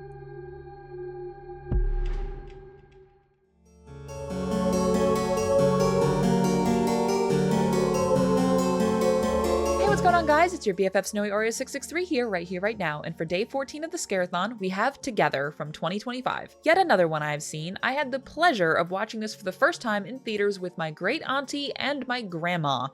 That wasn't awkward at all. Body horror is such a fun genre, and after The Substance, I'm so ready to get into another one. I'll start with a brief synopsis, go into my thoughts, and then dive into spoiler territory with a full summary. Ready? Let's go. Tim and his girlfriend Millie are moving to a small town away from the city for Millie's work. They've been together a couple of years, but after an awkward failed marriage proposal and Tim's never-ending lack of ambition, their relationship is on the rocks. It's been ages since they've been intimate, Tim can't even fucking drive, and they have extreme difficulty communicating. After getting lost on a hike together and falling into a strange pit in a rainstorm, the two drink some water from a strange pool and fall asleep. When they wake up, their legs are sticking to each other, causing a nasty wound when they separate. From there, they just can't seem to stay apart, unexplainable urges occurring in the other when they get too far away. While it's pretty obvious to see where this one's going, I still found myself thoroughly engaged with how fucked up it got. I do think that the posters of this one give away a lot of the more intense moments, wishing they opted to keep some of those secret for the final reveal so it would hit harder. The mystery in this one was also quite intriguing. It was something I for sure couldn't guess throughout my duration, and while the characters took a little longer to get it than I did, it still kept me hooked. Speaking of characters, this one was not perfect, but decent enough. I bought these two being in a strained relationship, one feeling trapped while the other feeling brought down. I would not have been able to guess that these two actors were dating in real life. I wonder if they show this movie at their wedding. Now we're gonna get a little deeper into the plot and into some spoilers. If you want to skip, head to this time. Ready? 3, 2, 1, boo. When Millie heads out to work the next day, Tim goes limp in the shower, swaying to the turn of her car. He goes to the doctor and gets some muscle relaxers, the doctor thinking it was some kind of mental health snap that fried his body. At her work, Millie meets another teacher named Jamie, who seems overly friendly and eager to get to know the couple. That night, Millie awakens to find Tim eating her hair. Good God. She yanks herself free, Tim choking on it and gasping for breath. They pretend it didn't happen, Millie taking him to the train station so he can head back to the city to play in a band with his friends. Again, boy can't drive. As soon as she leaves, Tim goes into another frenzy, body shutting down the farther away Millie gets. He stumbles his ass all the way back to town into the school Millie works at, looking like a crackhead who snuck onto the property. Millie grabs him quickly and pulls him into the student's bathroom. Tim suddenly gets the urge to, make up for lost time. This leads to the most awkward sex scene I have ever seen in my life. These two horny weirdos fucking in the school bathroom. Of course, once they're done with that nastiness, Tim finds that he's stuck. Of course. Reminder that I watched this in the theater with my grandma. Millie pushes him out of her just before they would have been caught by Jamie, taking Tim home to yell at him for doing that. Girl, listen, I know he's basically useless, but you reciprocated. Don't put it all on him. Millie storms off to Jamie's house, him letting her inside as she apologizes for what happened. They chat for a while, him reminiscing about how lonely it can feel when you walk away from the one you love. He talks about his partner for a minute, wanting to show her their wedding video when Millie spots Tim outside and runs to grab him. He tells her how lost he is without her, but Millie isn't interested, keeping her distance from him that night while Tim browses the internet in his study. He then learns that a couple went missing in the same area they found the mysterious cave, spooked out of his research session when Millie appears on the other side of the glass, mirroring his movements. She eventually snaps out of it, the two getting into an argument about whose fault this all is. Millie blames Tim for just about everything, for being too clingy while also being too emotionally distant. Tim is more focused on the supernatural aspect, begging her to entertain the idea that some unknown force is pulling them together. Millie then fucks off and sends him to the doghouse of the spare room that night. Tim gets awoken by being pulled across the hallway, Millie's door opening as she contorts to get pulled to him as well. They try their best, but the force is too strong, their hands slamming together as they begin to fuse. Oh my god. Tim tells Millie about his muscle relaxers, her managing to break open the pill bottle and they eat as many as they can, passing out not long after. When Tim wakes up, he's tied to a chair with Millie on top of him, an electric saw in her hand. The muscle relaxers stop the fusion, but they're still attached at the arm, in a really funny scene with how chaotic these two act. I didn't believe you before you were right, obviously. Babe, just go! Millie revs up the saw and we cut to them separated, eating food on the floor. So, you catch the game last night, or? Knowing they're out of the medicine, Millie wants to go to the hospital to get more for when they wear off. She finds that her keys were left at Jamie's, telling Tim to stay put while she rushes over. Tim opts instead to run back to the cave, desperate for answers. At Jamie's, Millie finds a TV playing his wedding video, finding the couple getting married in this weird-ass church and being brought down to the cave, drinking the water and cutting their arms while the audience cheers. Jamie appears behind her, telling her that this is the start of a brand new life and that they were scared at first too. But Millie should accept this new form coming to her, and if she rejects her partner, things will go terrible. He slices her arm open and she punches him, his face distorting to show a blurry image of two people inside one body as she flees. Meanwhile, Tim re-enters the cave and finds the same murals Millie saw in her video. He gets startled by this amalgamation of people being the missing hiker couple, halfway through their fusion but rejecting the other. They beg for help, but Tim only yanks the knife out of their neck and runs back home. Dude, they were asking you to kill him. Man, you're so fucking useless. When Tim and Millie meet again, the pull is too strong to stay apart. Tim breaking down and getting on one knee, saying that he would have loved to marry her. He goes to end his own life to break the pull, but Millie collapses first, weakened from her deep arm wound, telling Tim to go free. Millie then wakes up on the couch, Tim over her. He tells her that it was the only way to stop the bleeding, revealing his hand fused to her arm. It's you is what I'm getting at. You're a fucking idiot! He admits he's incomplete without her, and the two agree to complete the fusion. They undress and stand in front of each other in a gnarly scene where their bodies collide. Sometime later, Millie's parents come over, shocked when a new yet all too familiar face opens the door to greet them. And that, dear viewers, is how non-binary people are made. I do like that the angle of this movie deals with people who are trying so hard to cling to relationships that are on the rocks. The idea of someone being incomplete without their other half, and rejecting it causing other problems. Obviously, it's not meant to be like a one-to-one metaphor or anything, but I found it super well done and realistically as a film like this could have been. This one was also pretty damn scary at times, and yeah, most of it was jump scares, but I found that the creative scares were so much more impactful, or even the quiet lines that just sent your body into shock. Like, can you ask them to leave? Oh. I can't sleep with them staring at us. Honestly, a fantastic time and a really creative premise. Just don't watch it with your grandma. I'm giving this one 4.5 out of 5 stars. Thanks so much for watching my video. As for tomorrow's movie, many people say that they're afraid of being alone in the dark, but the real fear is knowing when you aren't alone in the dark.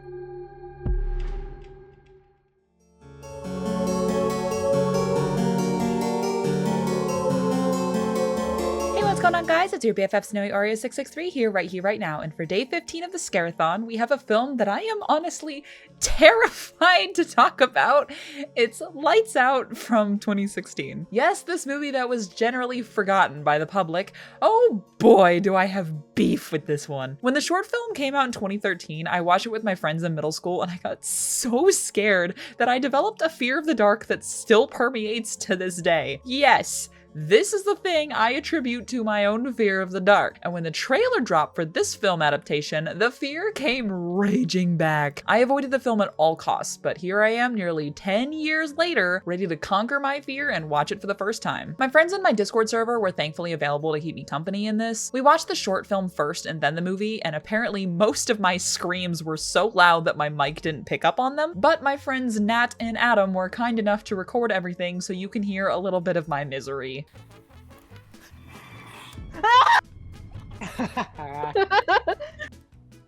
This was just the trailer for the movie, right? It was just this opening scene. I think so. Yep, I don't this know. was the fuck me. Haven't seen it in so long, so. We're starting with the fucking thing that scared me. No. Esther? Yeah, that's definitely Esther. Totally Esther. Good idea. Smartest horror movie protagonist ever.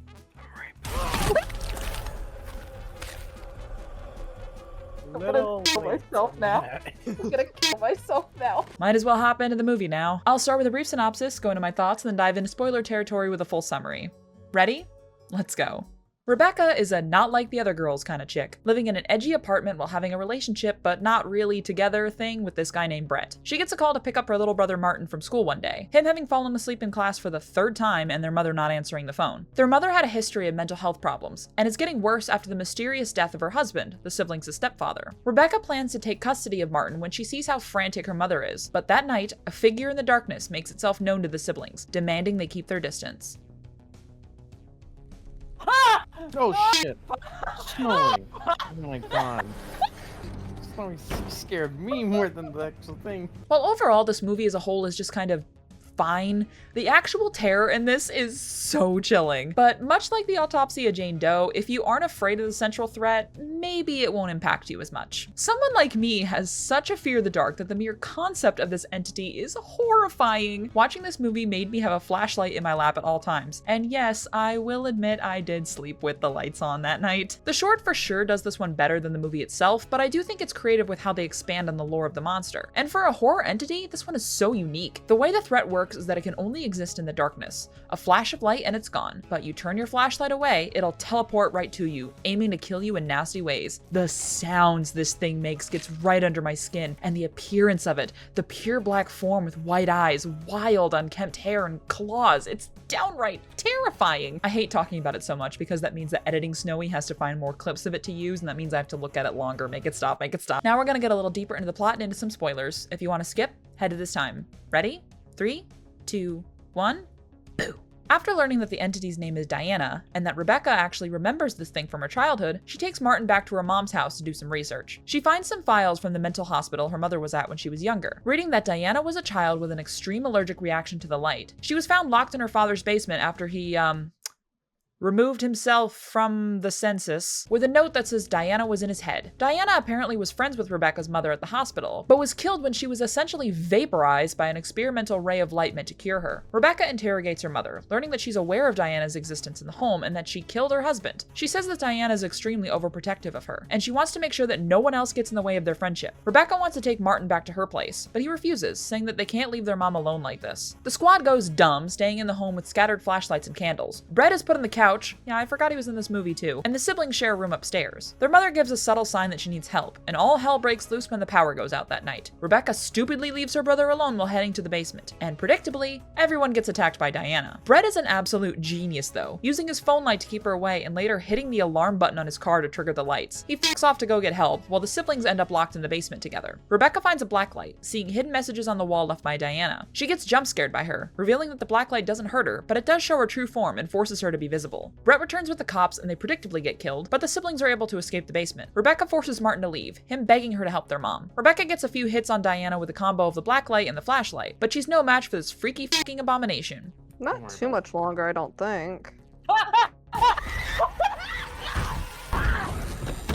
Well, right before the end, their mother appears. She knows that Diana's attached solely to her, the girl having a power to enter someone's head to torture him. Because sure, that's what she did to her father before going to the hospital after he removed himself from the census. Following in his footsteps and determined to save her children, their mother makes the ultimate sacrifice. Rebecca and Brett deciding to become a real family and take Martin in now that this is all over. This is, without a doubt, one of the scariest films I have ever seen, despite it, again, just being overall fine as a movie. The characters are pretty whatever, the acting is passable, and the story practically being over by the time it really gets started. I also got a little frustrated with how dumb the characters could be, constantly splitting up and leaving the child alone with just a candle multiple times, but I think overall it hits a home run on creating a unique horror monster to remember. I know I for sure will. Get this fucking thing away from me right now. I hate looking at it. Make it go away. Make it stop. If you feel brave enough, watch this one with the lights off. See if you feel safe during it. I dare you. I'm giving this one 3 out of 5 stars. Thanks so much for watching my video. As for tomorrow's movie, when the local townies tell you to stay on the path and beware the moon, sometimes it's best to listen, lest you'll regret it the next full moon.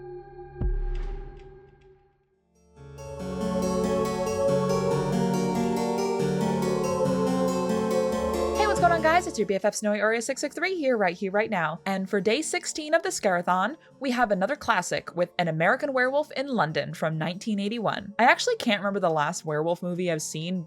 Twilight maybe, and for any horror lineup you have to have at least one in there. I've seen some of the silent era films, but for classic ones this seemed to be the most commonly discussed. I went in mostly blind, knowing only the opening sequence and the praise for the practical effects, but I'm excited to share my thoughts on this one with y'all. I'll start with a brief synopsis, go into my thoughts, and dive into spoiler territory with a full summary. Ready? Let's go. American tourists David and Jack are heading to bumfuck nowhere, England to do some hiking. They find a small little village with a bunch of weirdos inside, who tell them to beware the moon. Leaving the village and getting lost in the dark, they hear an animal in the distance. Jack is attacked and mauled to death by a creature. David getting scratched but saved when the animal is shot by the locals, turning into a man before its death. From there, David starts noticing strange oddities about himself, and gets an ominous warning of a change occurring to him on the next full moon.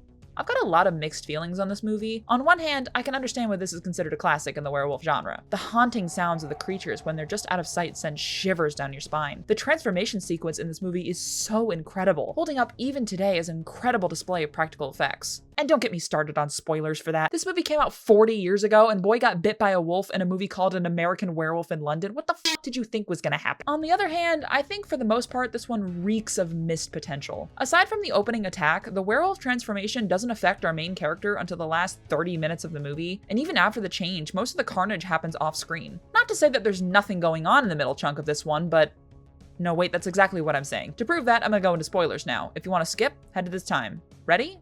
3, 2, 1. Ow! That was a terrible boo. David wakes up in a hospital bed in London 3 weeks after the attack and is told of Jack's death. He doesn't take it well, but is left under the care of a nurse named Alex. That night, David is visited by Jack's spirit in gnarly as hell makeup showing his attack wounds. For real though, the practical effects of this movie are so goddamn impressive. Sorry I can't show a lot of it on YouTube, but it really is a sight to behold. Anyway, Jack is super casual, telling him about how his parents came to his funeral and whatnot. Can I have a piece of toast? David asks him what he's doing there, to which Jack tells him he's under a werewolf curse. Basically, he's doomed to wander the earth forever until the werewolf that killed him, and all the ones the werewolf turns, are dead. David being alive is the only reason Jack can't cross over, and he urges his friendo to remove himself from the census before he turns into a werewolf on the next full moon. By the way, YouTube hates that word, and I'm not going to start saying unaliving, so you have to deal with me saying removing oneself from the census, okay? Anyway, the next 40 or so minutes of the movie is just David and Nurse Alex getting close, and her taking him to her house, and the two fucking forever. This romance is so ass. They have no chemistry, he's a fucking weirdo, and Alex should have no reason to like this obviously crazy individual. The only fun thing in this lame-ass 40-minute block is Jack appearing again, looking even worse this time. After wandering around like a lost puppy for a while when Alex goes to work, David finally transforms, and it's honestly so cool to look at, and it makes up for how fucking lame that middle chunk of the movie was. He runs out and kills 6 people on his rampage, mostly off-screen or with quick cuts of a werewolf puppet. As cheesy as it is, I actually do like how silly these scenes are. This movie works best when it gets to the point, but keeps its sense of humor. David wakes up naked in a zoo, stealing a kid's balloons to cover himself before taking a lady's coat. A naked American man stole my balloon. What? A lot of weather we've been having lately.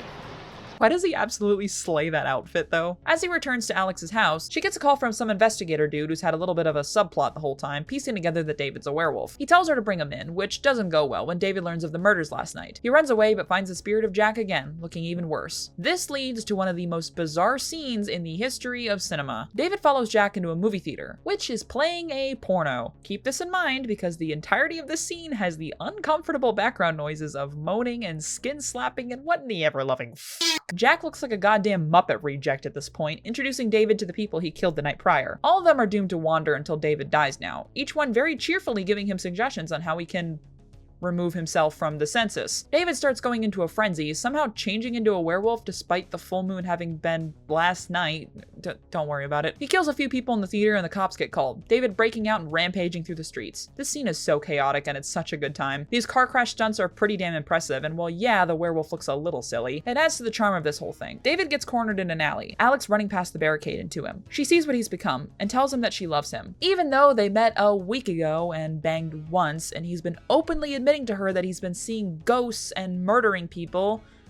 Sure. Anyway, he jumps out to her before getting shot, dying in front of his love, and oh, it's a very abrupt ending. What the fuck?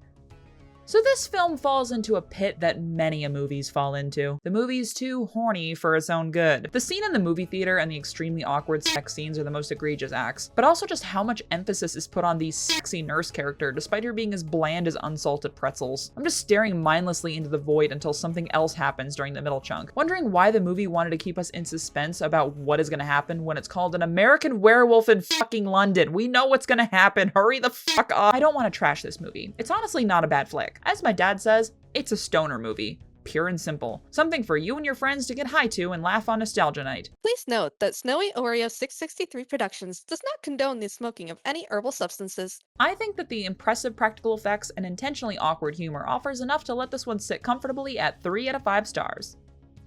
Thanks so much for watching my video. As for tomorrow's movie, an entire classroom of kids goes missing one night, all except for one boy and his teacher. Which one do you blame?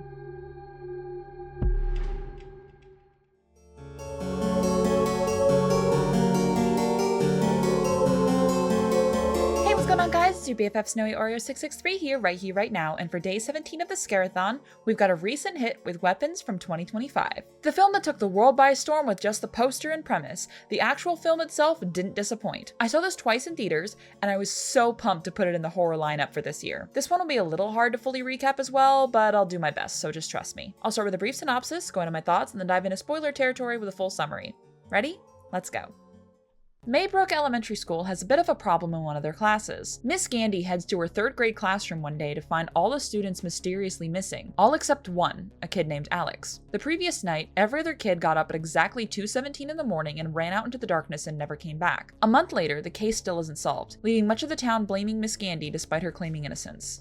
Such a simple premise, and it's more than enough to keep everyone hooked. I do think that the pull of the mystery almost works against the film in some ways, because it does take a while before we get any kind of answer or even step towards an answer. This movie is told in 6 separate acts, all themed around one specific character, and some of them feel a bit bloated or focused in the wrong areas. But if you let yourself at least make it to the end of Act 2, it'll reward you with just enough to keep you seated until the final reveal. This movie is also unreasonably funny for what it is. While yes, it's genuinely scary, gory, and intense, I found myself laughing nearly constantly. It's got a bit of a silly edge that somehow perfectly contrasts the freaky stuff going on, and the acting is top notch. My favorite performance is the character who's a complete spoiler, but they do such a great job in making you roar in laughter while also shuddering in fear. Now we'll get a little deeper into the plot and into some spoilers. If you want to skip, head to this time. Ready? 3, 2, 1, boo!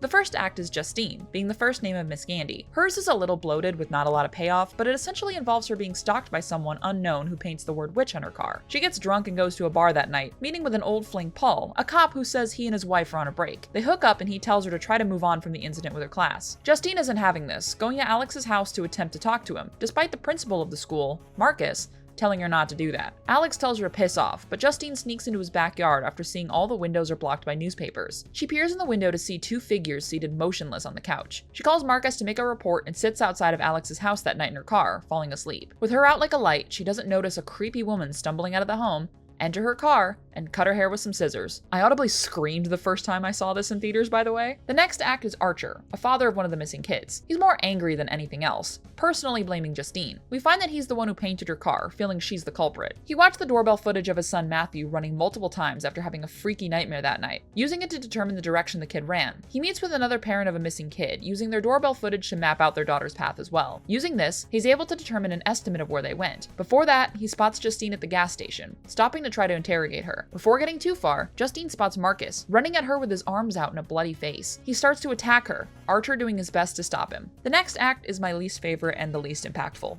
It's Paul, the cop Justine had a fling with. We find that he's still very much with his wife, the two of them even trying to start a family together. While out on patrol, he spots a junkie named James attempting to break into a building, chasing him down and cuffing him. While searching him, he gets stabbed by a used needle, reacting by punching the kid in the face, not realizing his dash cam was recording. He lets James go as long as he promises not to report him, then meeting up at the bar with Justine. His wife finds out about the cheating incident next morning, and things get even worse when he sees James walking up to the police station, getting in his car to chase the kid down for breaking his promise. The next act is my personal favorite, being James. He's a major drug addict, spending his time trying to find unlocked cars and pawning off things he steals for literally anything he can get for it. This guy's acting is so damn hilarious, I love it so much. Anyway, he spots Alex's house seemingly abandoned based on all the newspapers left outside, and decides to break in to get some money. He slips in through the window, taking some of their DVDs before spotting two people on the couch, completely motionless but very much alive. He continues to loot, opening a door down to the basement and spotting all the missing kids standing down there. As he retreats back upstairs, the two people on the couch get up and chase him out of the building. Once James returns to the pawn shop, he sees a poster offering $50,000 for information about the missing kids, reluctantly heading to the police station to make the report. Paul chases him down all the way back to his tent, James stabbing him in the face with more needles. In order to not get arrested or maybe even killed, James tells him about the missing kids. Paul goes to Alex's house with James locked in the back seat, staying inside for hours. When Paul eventually emerges from the house, he violently opens the door and drags James inside, screaming for help.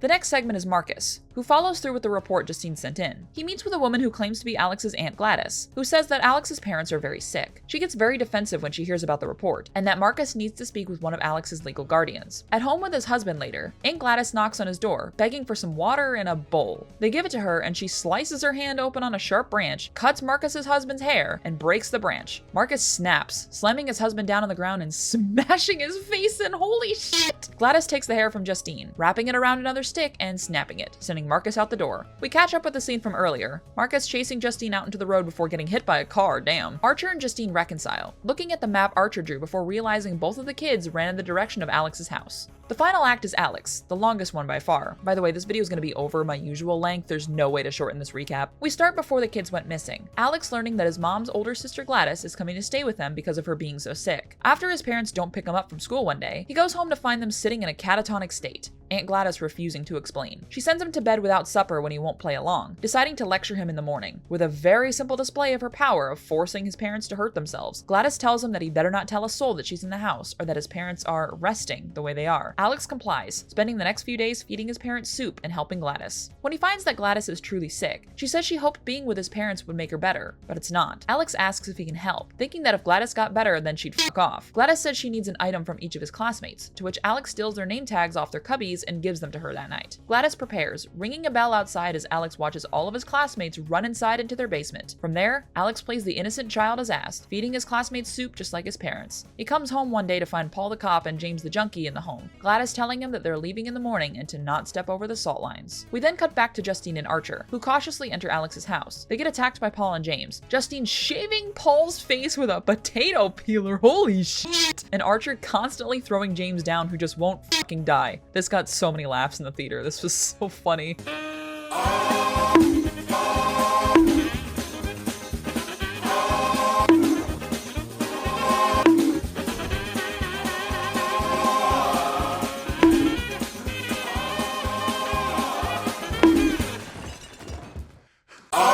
Justine gets the two down with Paul's gun, Archer heading to the basement and getting jump scared by Gladys. He becomes a puppet for her and starts to choke out Justine. Meanwhile, Alex crossed the salt line and his parents become rabid on him, chasing him through the house and banging on the door. Alex grabs a branch in Gladys's wig, using the two to create the same spell she did. Once he breaks the branch, Gladys panics, running out of the house screaming while all the kids chase after her. The scene is so fucking hilarious. They chase her through the neighborhood, finally catching her and literally tearing her to pieces. Holy fuck! The spell is broken. Archer follows the trail of destruction and finds his son, Justine heading upstairs to find Alex embracing his parents. A voiceover narration tells us that while Alex's parents never really woke up from their zombie state, some of the kids managed to start speaking again after some time had passed. I needed to go beyond my usual video limit to share everything with this movie because it's so good at putting so much in such a short time. And honestly, it never feels too much. My only complaint in this one is that it feels too little sometimes. While watching it a third time, I noticed that the only part of the story that dragged was any scene involving Paul. To me, he was such a useless character that didn't add anything to the story. And anytime he was on screen, I felt myself longing for literally any other character. Alex's actor was phenomenal for his very important role. All the kids did fantastic on that front. And speaking of the kids, I'm hoping that those who watched it get the very obvious allegory to the current topical issue involving guns and classrooms with this one. While it can sometimes be confusing, especially after the reveal of where the kids really were, I think it's still a very creative way to represent some current events while also giving some fun horror with a dark tone. And while it might not be scary in the traditional sense sometimes, mostly being jump scare based and through mostly dream sequences, I found the subtle and quiet scares lingering in my head days after, and I'm still cackling like a maniac at the climax of this film. I'm giving this one 4 out of 5 stars. Thanks so much for watching my video. As for tomorrow's movie, when your friend lets you know your new neighbor might be a vampire, it would be in your best interest to not let him inside.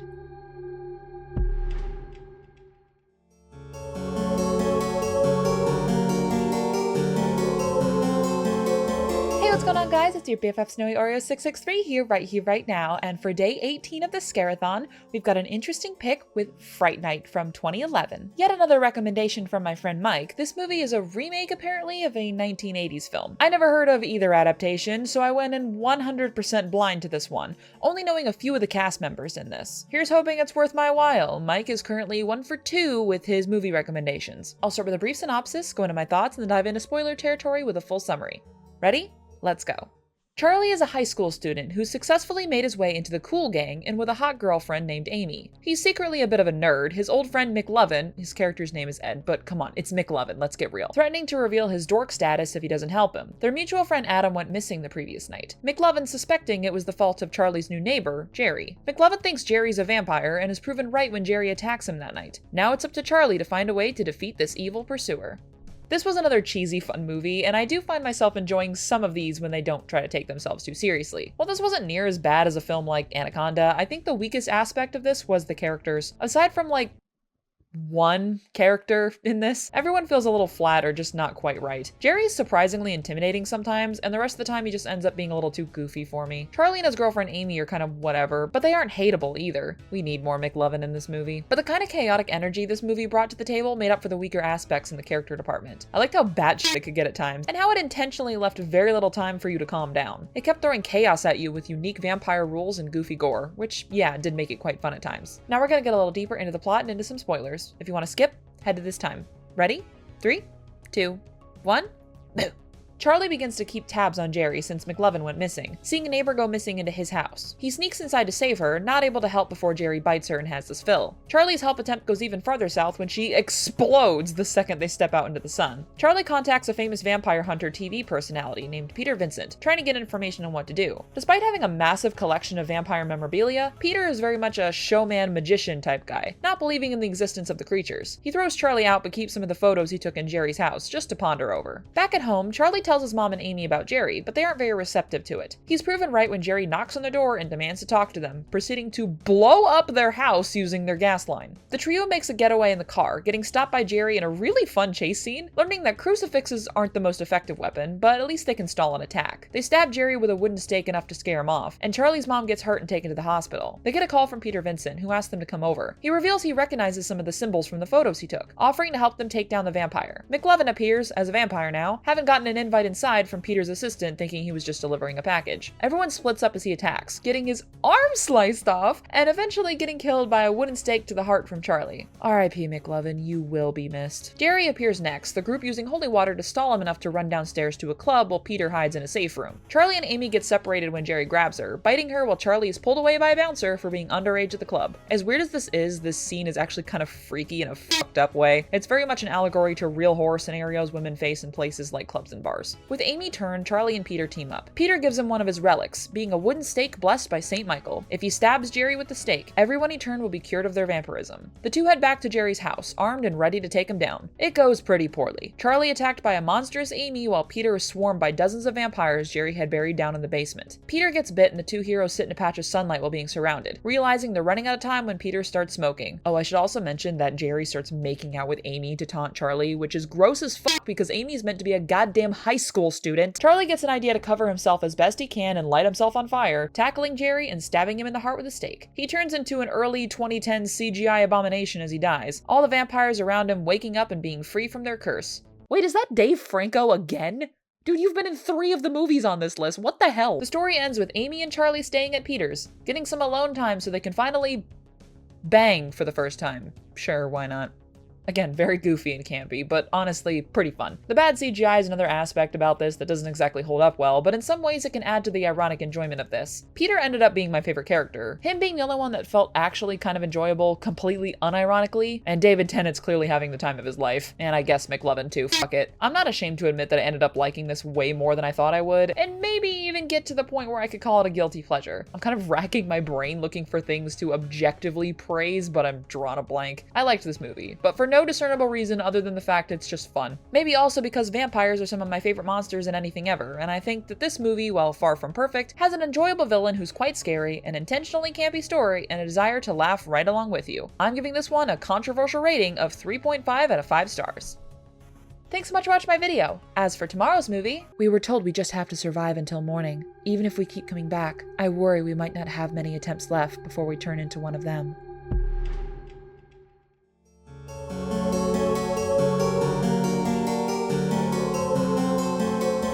What's going on, guys? It's your BFF Snowy Oreo 663 here, right now, and for day 19 of the Scare-A-Thon, we've got another recent release with Until Dawn from 2025. This was another recommendation of Mike, and I use the term recommendation loosely. He did demand I add this to the horror lineup, but only because it was a film he was also interested in seeing for the first time. This movie is apparently based on a video game of the same name, one that I know nothing about. Mike says he's a fan of the game, and so with him on call as we watched, I got to hear all the hidden Easter eggs and references to the game while also telling him to shut the hell up so I could pay attention to what the characters were saying. I'll start with a brief synopsis, go into my thoughts, and then dive into spoiler territory with a full summary.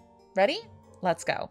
Friends Clover, Max, Megan, Abe, and Nina are all heading out to a random-ass town in the middle of nowhere to try to look for Clover's missing sister Melanie a year after she vanished. The rest of the group thinks she's dead, only doing this for Clover and hopes she gets some closure. Oh, and Megan has some sort of psychic ability to read spiritual messages or whatever, but don't worry about it. They meet a guy at a gas station who says that people tend to go missing at a nearby valley, and the group drives through a heavy rainstorm to get there. At the empty visitor center, everyone splits up to explore when a crazed man in a mask kills Abe. Holy shit! He seems indestructible, everyone dropping like flies until Clover is left, getting stabbed and whoa! The group finds themselves back at the start of the night, having to find out some way to survive until morning, losing themselves a little more each time they die. According to Mike, this movie is not like the game much at all, since the time loop aspect directly contradicts the game mechanic of not being able to respawn. But as somebody who doesn't know the game, I'm just gonna judge this as a movie on its own. I actually did find this one quite scary. The near constant barrage of horror and scares made it very intense. I love the designs of some of the threats the group meets out in the woods, but it does get brought down a little by the lack of explanation sometimes. The mystery was also interesting, despite being a bit convoluted. As I'm writing the script, I'm having to pull up the movie multiple times to rewatch scenes because I'm struggling to come up with the explanations. This movie feels a little like a haunted house, if that makes sense. Everything you're seeing is genuinely scary, and it's almost non-stop horror and fear while your only thought is to try to figure out how to escape this nightmare. However, there's very little cohesion between the scares, and while in the spoiler section I'll explain why that's kind of the point, it does make the movie feel a little too busy and not great at blending those interesting concepts together. Now we're gonna get a little deeper into the plot and into some spoilers. If you want to skip, head to this time. Ready? 3, 2, 1, boo! Their second deaths involve a terrifying witch lady and Clover momentarily getting possessed.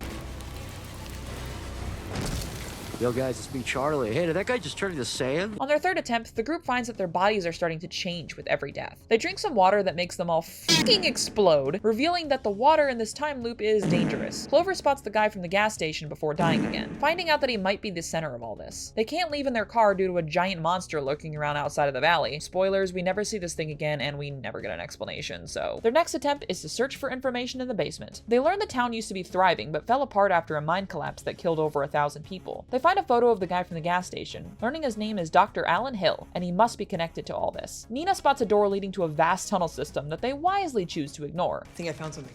I don't think that's gonna help us. A VHS tape? Knowledge is power.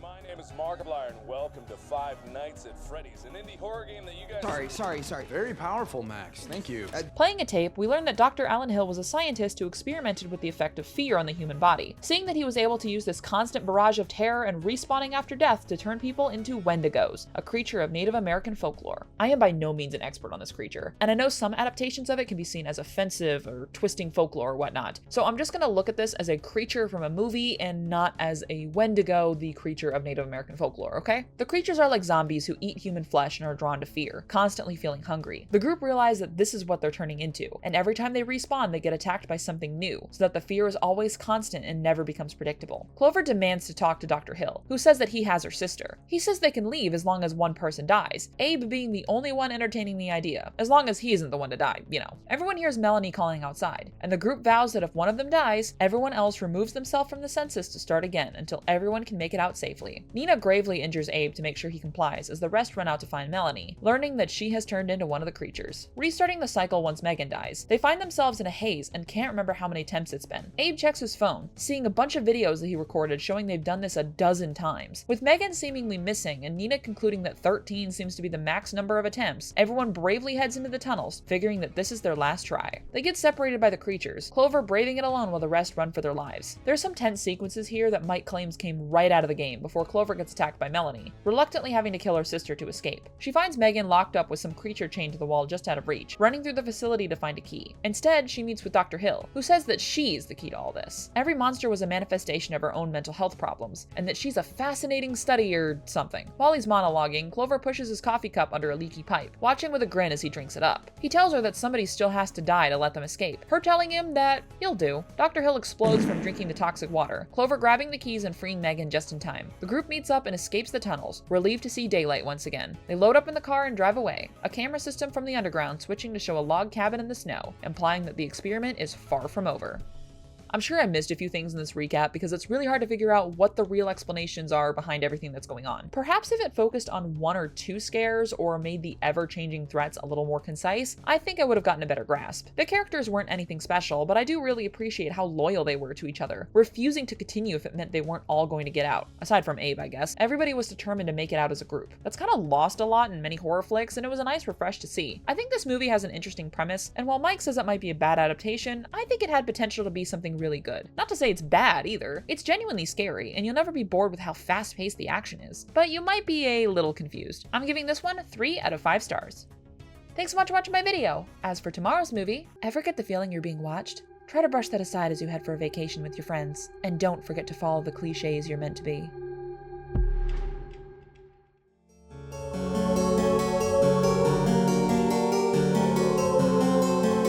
What's going on, guys? It's your BFF Snowy Oreo 663 here, right now, and for day 20 of the Scare-A-Thon, we have a modern classic with The Cabin in the Woods from 2011. This is another one of my favorite horror films of all time, so yes, I had seen this one before the marathon. It's another one of those movies that works best when you go in completely blind, so if it seems interesting throughout the summary, give it a go. You'll get so much more out of it if you experience the final act without spoilers. I'll start with a brief synopsis, go into my thoughts, and then dive into spoiler territory with a full summary. Ready? Let's go. Dana and her college friend Jules are heading to a remote cabin for a weekend getaway. Joining them is Jules' boyfriend Kurt, yes, that is Thor, and Kurt's friend Holden that everyone is hoping will get with Dana. Oh, and the friend group wouldn't be complete without their stoner friend Marty. They head to the cabin after getting spooked by a weirdo at a gas station, finding the cabin has a few oddities of its own. That night, after a few drinks and Marty notes everyone is acting a little off, they find a cellar full of random items. Once Dana finds a mysterious diary, something begins to rise from the earth. Meanwhile, a group of office employees are monitoring the group, all for some very important purpose. If you find yourself with somebody who doesn't like horror films, this is a fantastic pick to put on to get them to change their mind. And if you do like horror, you'll also love how this one pokes fun at the genre while also genuinely being scary at times. It's also incredibly funny, many of the jokes coming from the office employee storyline. Fuck you! Fuck you! Fuck you! Fuck you! Fuck you! Fuck And don't get me started on the amount of references there are to classic horror stories that shows a clear love for the genre. Take the cabin just being the one from Evil Dead, for example. Most of the characters in this are just cliches, but trust me when I say that's entirely the point here. Despite being one note, they're all still likable and you want to see them succeed. I watched this with a friend who hadn't seen it before, and to say she became a Marty stan would be an understatement. He's got a husband bulge. Honestly, this movie is going to be really hard to talk about without getting into spoilers, so that's what I'm going to get into now. If you want to skip, head to this time. Ready? 3, 2, 1.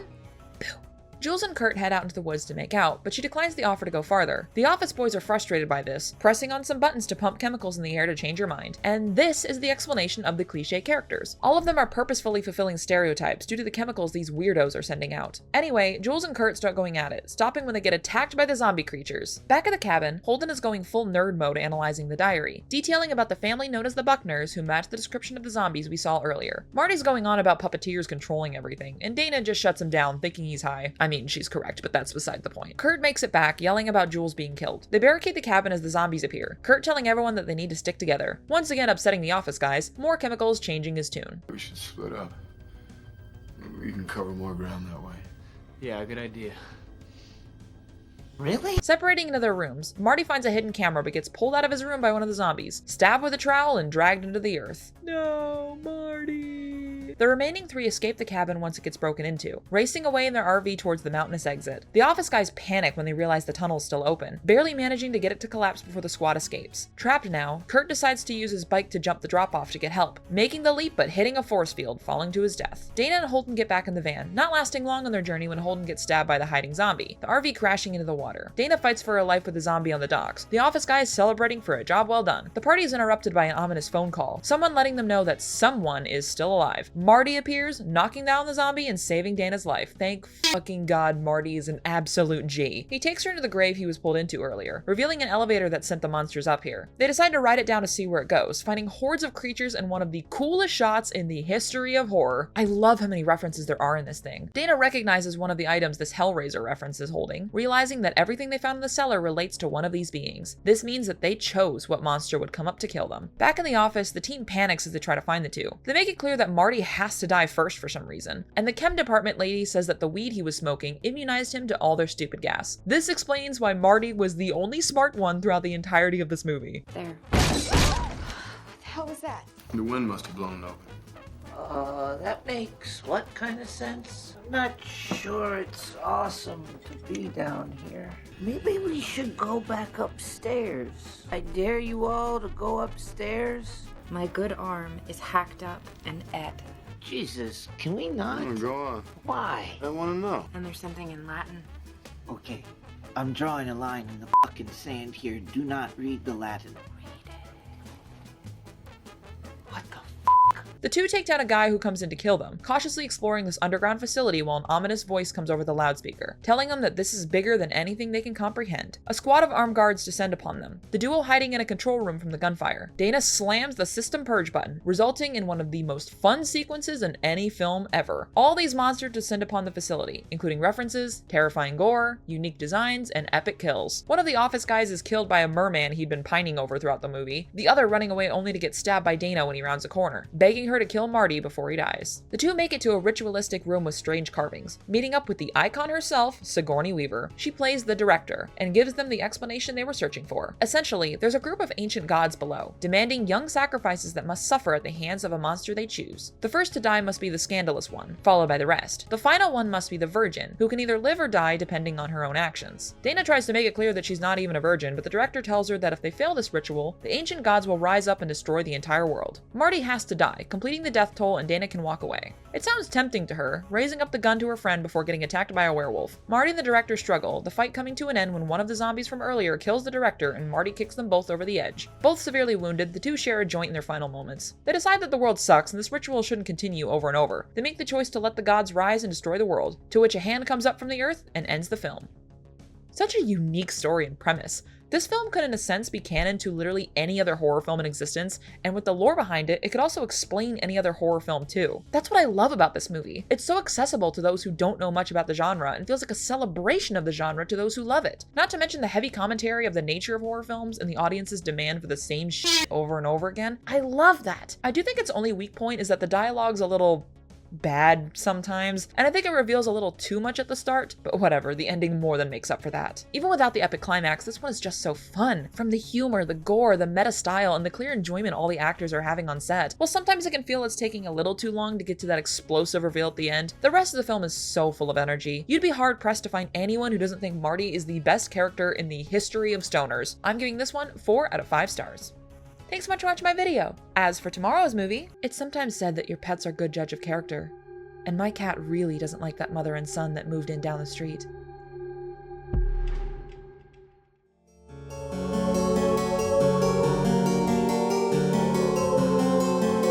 Hey, what's going on, guys? It's your BFF Snowy Oreo 663 here, right now. And for day 21 of the Scare-A-Thon, we have a wild, nonsensical ride with Sleepwalkers from 1992. No horror list would be complete without at least one entry from Stephen King, but unlike many of his other adaptations, this one isn't based on a book. King just wrote the screenplay and then unleashed this abomination onto the world. I really wanted to pick a King film I hadn't seen before, and every time I heard someone talk about this movie, they always had the weirdest shit to say. I am so excited. I'll start with a brief synopsis, go into my thoughts, and then dive into spoiler territory with a full summary. Ready? Let's go. Sleepwalkers are apparently the name of a vampire-like entity who have feline attributes and feed off the life force of virgin women. What a way to open a movie. Anyways, mother and son Mary and Charles Brady are sleepwalkers, one of the last of their kind. They move into a new town while hiding from the hordes of cats that try to stalk them. Don't worry about it. Charles sets his sight on a girl in his school, Tanya, and his mother wants him to take her for their next meal.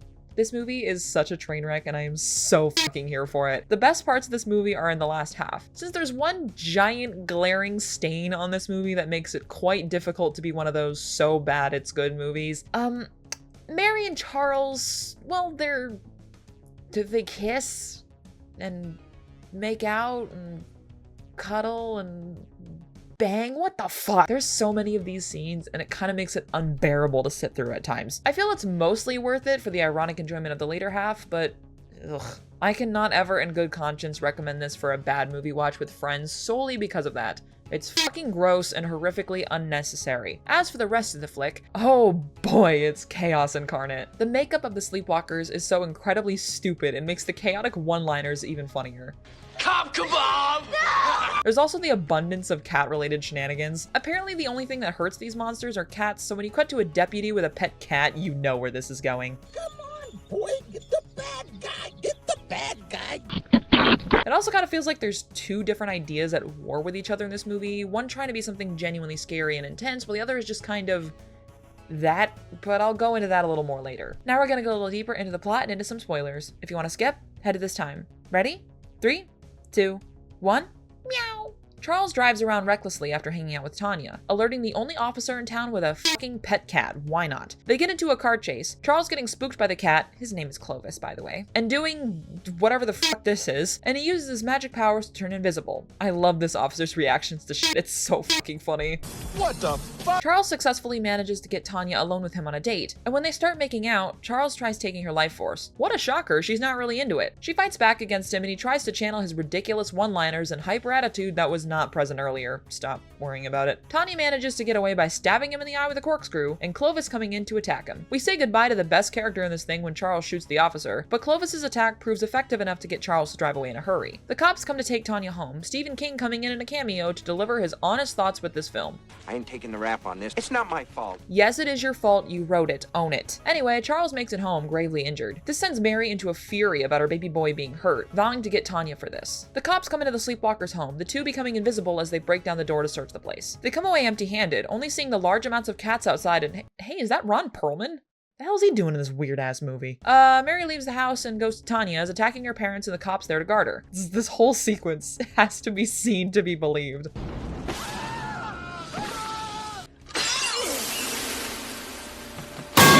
She then stabs this guy with a corn cob. Oh my fucking god, this movie's a masterpiece. She drags Tanya outside, casually walking by these cops without a care in the world. She fucking bites Ron Perlman's fingers off and shoots the cars to make them all explode. Oh Jesus. She takes Tanya back to her house, driving right through the wall to avoid the onslaught of cats outside. Tanya is horrified at the state Charles is in, seeing him change into his true form, and Jesus fucking Christ, that's the best suit you guys could get. Tanya fights back and somehow kills Charles? I guess? And she runs outside while Mary gets swarmed by cats. This leads to her being set on fire from pure cat attacks, don't fucking worry about it, and then Tanya can escape, taking in Clovis as her protector against the horrors of the world.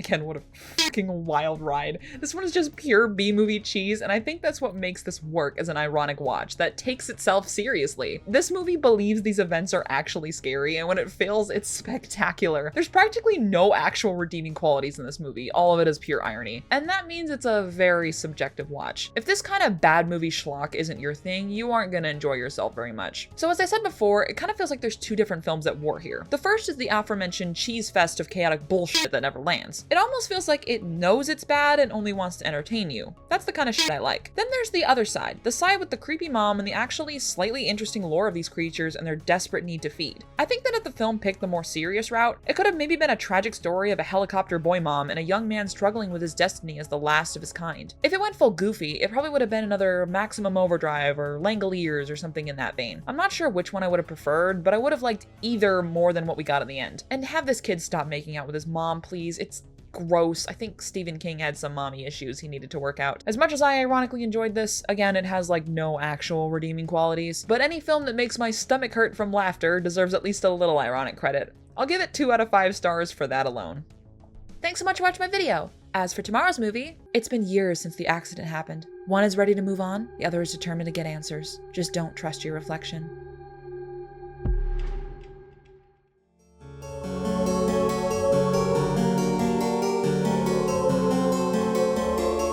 Guys, it's your BFF Snowy Oreo 663 here, right now, and for day 22 of the Scare-A-Thon, we have Oculus from 2014 or 2013. It first came out in 2013 and had its actual wide release in 2014. Don't worry about it. This is one I've seen before, and while yes, I do think it's an underrated Fear Fest, I will admit that I have a slight personal bias as to why I added it to the lineup this year, because this is the movie that I personally attribute to my biromantic awakening. Oh, Karen Gillan, the woman that you are. I promise I'll do my best to keep my mouth shut about her during this. Just hope my best is enough. I guess I better get into it now. I'll start with a brief synopsis, go into my thoughts, and then dive into spoiler territory with a full summary. Ready? Let's go.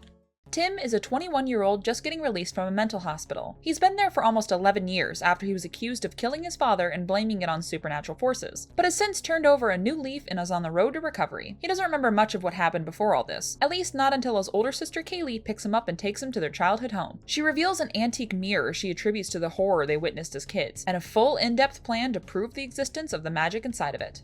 So first off, this film is told in 2 different storylines. The first is the one I just summarized, while the other is the story of the siblings as kids, unraveling what occurred to them all those years ago. It's not exactly a mystery what happened, Kaylee just straight up tells you what the end result was quite early into the movie. But with Tim telling his version of events that the mental health facility had convinced him of, it makes you question sometimes what's real and what's been fabricated. That's the film's best attribute, honestly. The mirror's power is to alter reality, making it difficult to tell if what you're seeing is the truth. It can make hours feel like minutes, convince you that you're safely out of its range, or make you hurt yourself or others when you believe you're attacking the mirror itself. While you can say that Kaylee is an absolute asshat for dragging her brother into this shit when he's clearly just trying to move on, you have to admit she's smart for everything she planned to head for. She's got everything mapped out extremely well to make sure that the mirror doesn't get the best of her, and her determination to clear her parents' and brother's name is admirable, even if the method and attitude of it is pretty shitty. Now we're gonna get a little deeper into the plot and into some spoilers. If you want to skip, head to this time.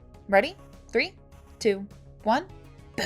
Kaylee goes into the history of the mirror, revealing that every single owner of it in the last 400 years of its existence has died in some tragic or mysterious way, usually self-inflicted. She says that her parents were victims too, her mother having been stabbed, shot, and missing all of her teeth, and her father had been shot by his own son, that being Tim. She also details that many owners had dogs that went missing. She has a dog of her own, baiting it by the mirror in an attempt to get it to react. In order to ensure that the mirror can't win the fight, she has a kill switch enabled, a giant blade set to swing at it every 30 minutes unless a manual timer is reset before it happens. Tim counteracts her many points. Our father was a cheater and it drove our mother crazy. He snapped and he killed her, was gonna do the same to us. Oh yeah, a bad marriage. Okay, what's more likely? That you're misremembering events from 11 years ago? Or that the mirror eats dogs?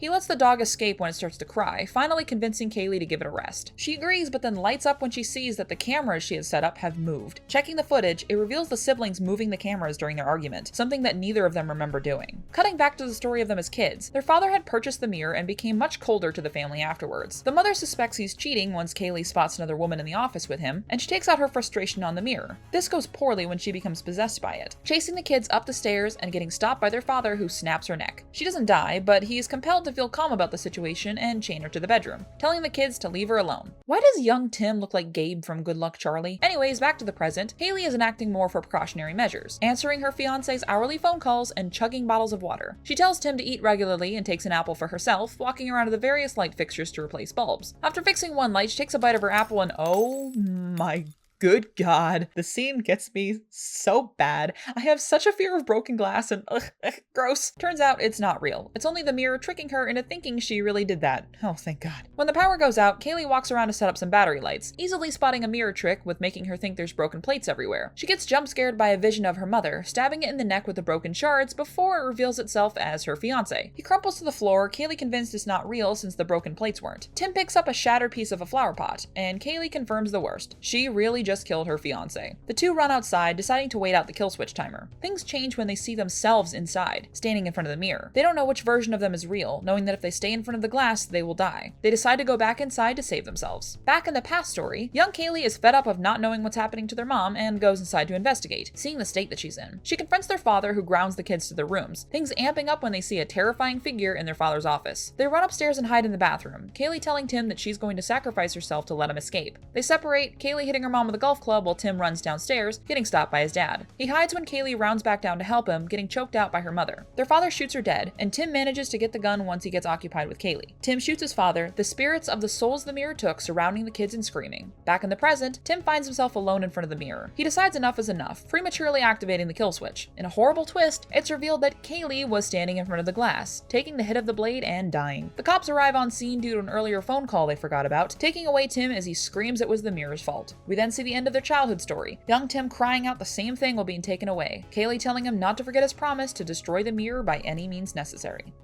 I had to leave a lot out for this summary, mostly the scares and more of the mindfuck stuff to make it more concise. This one's for sure one I would suggest to watch on your own. It's really hard to describe everything that happens in this little blurb that I give y'all. He's gone. I promise. See, he's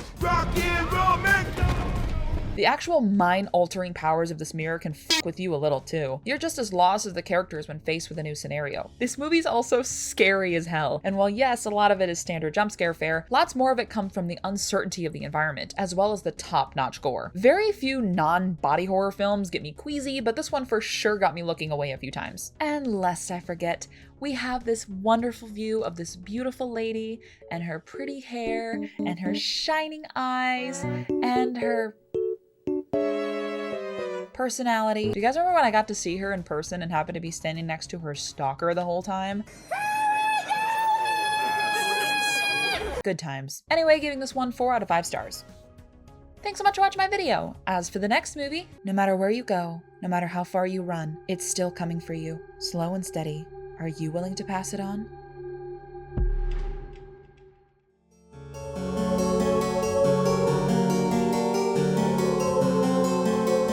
What's going on, guys? It's your BFF Snowy Oreo 663 here, right now, and for day 23 of the Scare-A-Thon, we have a surprising entry with It Follows from 2014. I say this is a surprising entry because, well, if you know this movie, or if you know me, you'd be wondering why in the goddamn hell I would be indulging in a movie like this. I am a sex-repulsed ace person who has never been quiet about my lack of enjoyment of intimate scenes in movies and TV, feeling they're mostly unnecessary and extremely exploitative. But I wanted to make it clear that I don't think that about all films, and I wanted to talk to you guys about this movie to show you how those kinds of themes and ideas can be done right. I'll start with a brief synopsis, go into my thoughts, and then dive into spoiler territory with a full summary.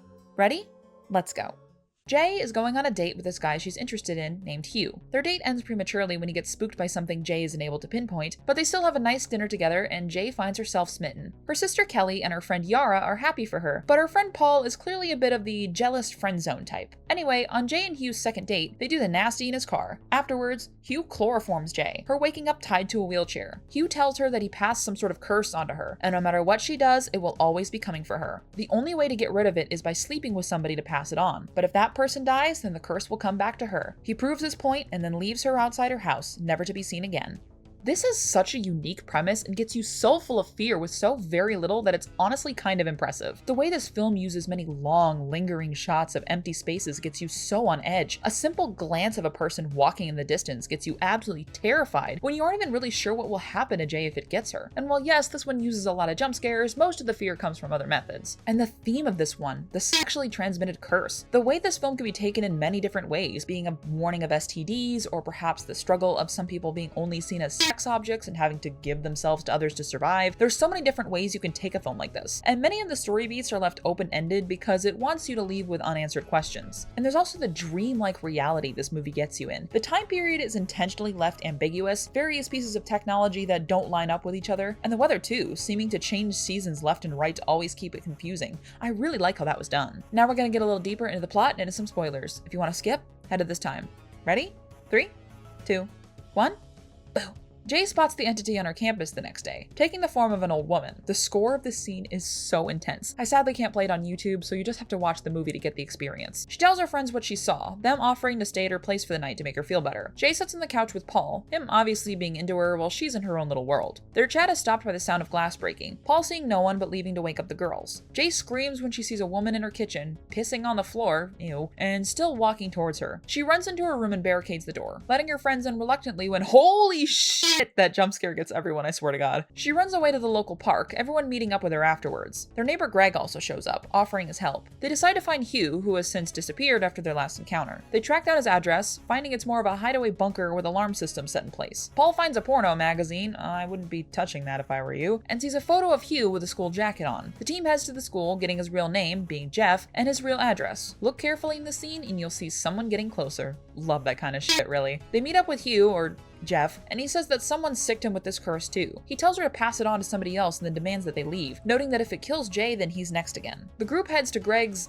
vacation house, I guess, and they spend a while chilling out and practicing their aim with a gun. The sequence is so good, since you see Yara walking up from behind Jay and no one really reacting, only then to reveal Yara is actually in the water. The team finally believes Jay's troubles when the entity makes itself known, and proves invincible to bullets. Paul gets flung around and given some nasty scars for his troubles. Jay flees, getting into the car and driving away in a panic, crashing and waking up in the hospital. She decides to sleep with Greg in the hospital bed, him claiming 3 days later that he hasn't seen anything suspicious. Back at home, Jay watches a figure approach Greg's house in the middle of the night, breaking a window to climb inside. She races in after it, seeing the entity pounce on Greg. We get a nasty ass reveal of what it does, seemingly sucking out your life force through intimate means. Jay runs away as the entity comes back for her again, driving to a remote forest and sleeping on her car. In the morning, she spots a boat full of men, stripping to her swimsuit as she wades out to them, cutting to her in tears while soaking wet back in her car again. I like when movies can just imply shit instead of just showing you everything, you know? Back at home, Jay knows it won't be long before it comes back to her. Paul, the white knight that he is, offers himself to help, but Jay rejects him quietly. She gets a plan in mind, sort of randomly, and we commence the only not great part of this movie. The squad crosses 8 Mile and heads to an old pool, lining the room with electrical appliances when Jay gets in the water. It isn't long before she spots the entity, terrified of its current form and refusing to say what it is. The thing picks up electrical appliances and chucks them into the water, everyone freaking out for Jay's safety. Well, what in the damn hell did you think was gonna happen? Paul tries shooting it, despite A, knowing that bullets don't do shit, and B, not knowing where the damn thing is, and he ends up shooting Yara instead. Fantastic. The entity gets in the water and Paul shoots it in the head, seemingly killing it as Jay sees the pool fill with blood.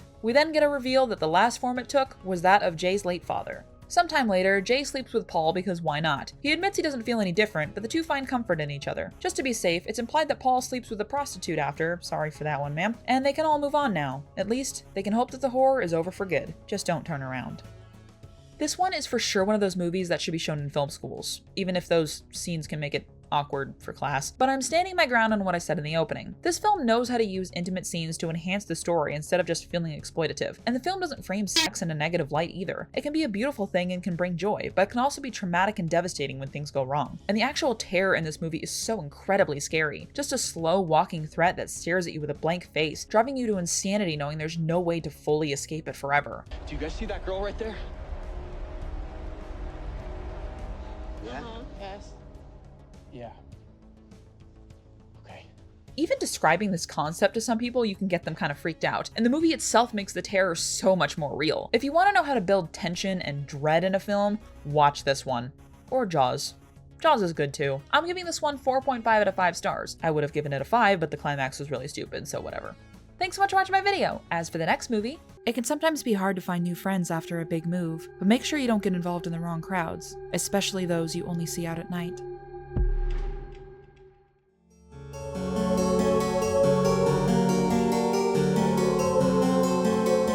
What's going on, guys? It's your BFF Snowy Oreo 663 here, right now, and for day 24 of the Scare-A-Thon, we have yet another older icon with The Lost Boys from 1987. This was another from the list of classics I hadn't seen before this marathon, and with my current vampire obsession from Sinners and 80s vibe going on with Stranger Things, I figured I'd watch this film that everybody and their grandmother seems to have fond memories of. I'll start with a brief synopsis, go into my thoughts, and then dive into spoiler territory with a full summary. Ready? Let's go.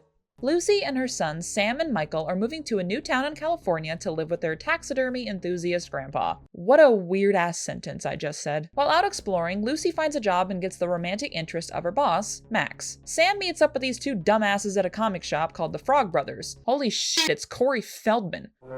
Steve. Why is he doing a Sylvester Stallone impression?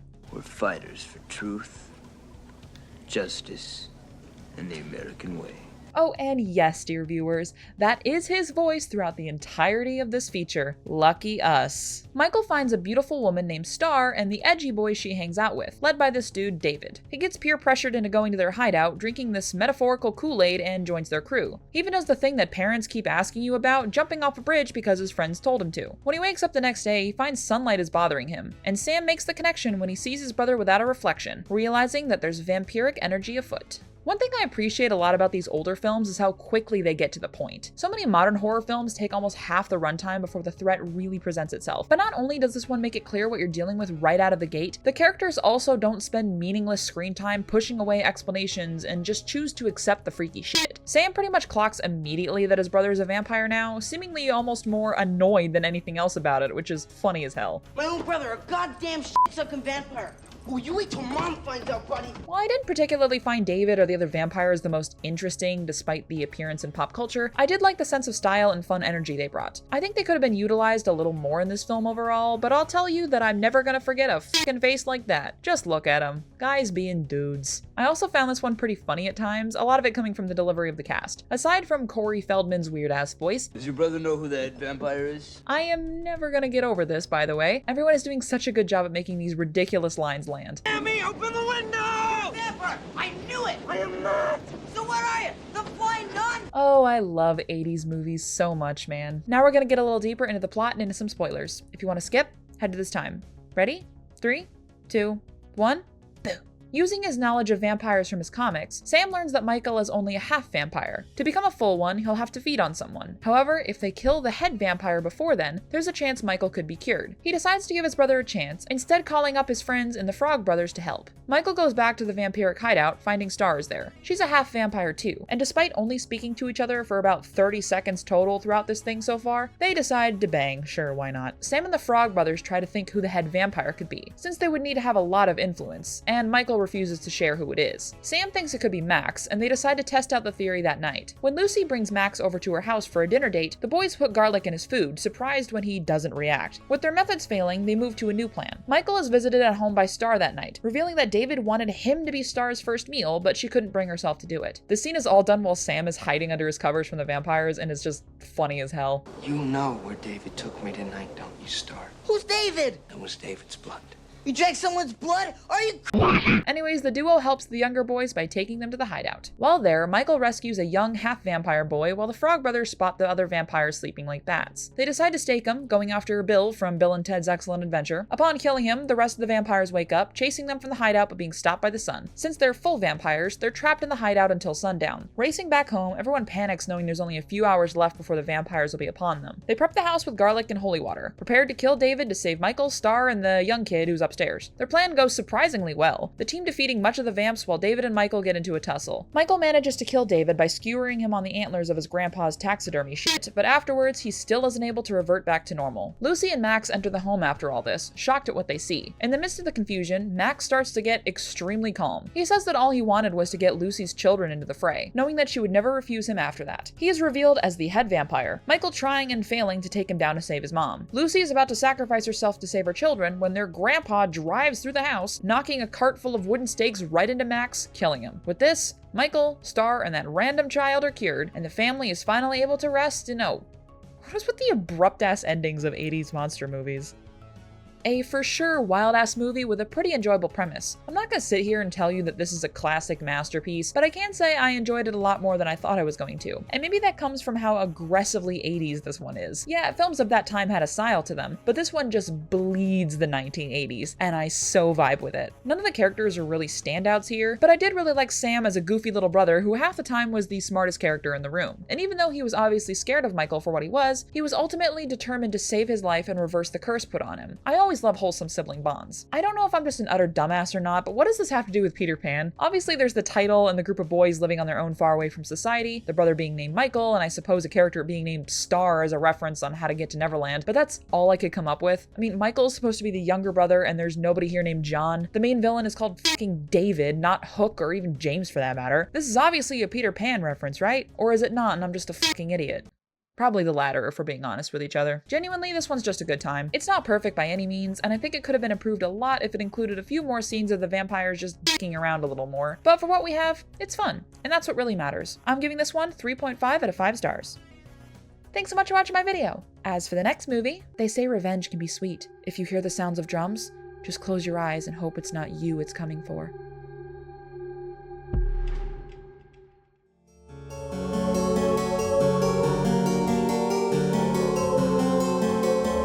What's going on, guys? It's your BFF Snowy Oreo 663 here, right now, and for day 25 of the Scare-A-Thon, we have a recent release with The Monkey from 2025. I legit didn't even know this until I was like halfway through the movie, but this is a Stephen King story yet again. I can only hope it's at least half as ridiculous as Sleepwalkers. People were hyping the hell out of this movie when it came out, saying it was such a fun romp and a good time with great kills. And hey, that's what I love in horror. I was so excited to check this one out for the first time for this marathon, and now I'm excited to share it with all of you guys. I'll start with a brief synopsis, go into my thoughts, and then dive into spoiler territory with a full summary.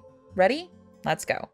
Twin brothers Bill and Hal go through their not-present father's old junk and find a mysterious monkey toy. Bill is the older by 3 minutes dickish one of the two, immediately taking the toy for himself and winding it up, seeing it bang on the drum before stopping. That night at Hibachi with their babysitter, a freak accident causes her to get decapitated by a blade. Their mother comforts the boys, but Bill is only pissed off that he no longer has the chance to marry the babysitter. Someone please dropkick this kid. Anyway, after being bullied at school by Bill and some of the other girls when the monkey toy appears in his backpack,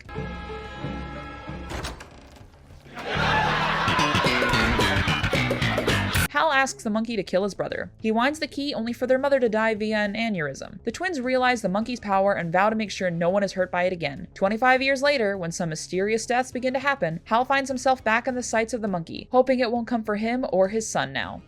Okay, for starters, not only was this one of the goriest films I have seen for this lineup, but it's also one of the funniest too. I was on call with friends watching this one, and we were constantly cackling like idiots at the absurdity of it all. You know, your Aunt Ida and your Uncle Chip never wanted kids.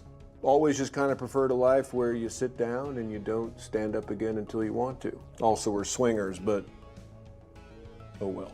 So many lines in this movie are laugh out loud funny, and even the gore was so ridiculously over the top that I found myself laughing at that too. Honestly, that's the film's best attribute, the comedy. The comedy almost carries too much in this movie. Backhanded complaint, I guess. I really struggled with following the overall plot for this one. Character relationships weren't super well established, and motivations were a little fuzzy. But I was never bored. Never felt like we were meandering too long in one place. Never felt like a kill wasn't explosive enough. It hit the perfect sweet spot I was craving. You think you can kill the person who turns the key or not? How the hell should I know? I'm gonna try it. Don't, Bill. Now we're gonna get a little deeper into the plot and into some spoilers. If you want to skip, head to this time. Ready? 3, 2, 1, boo!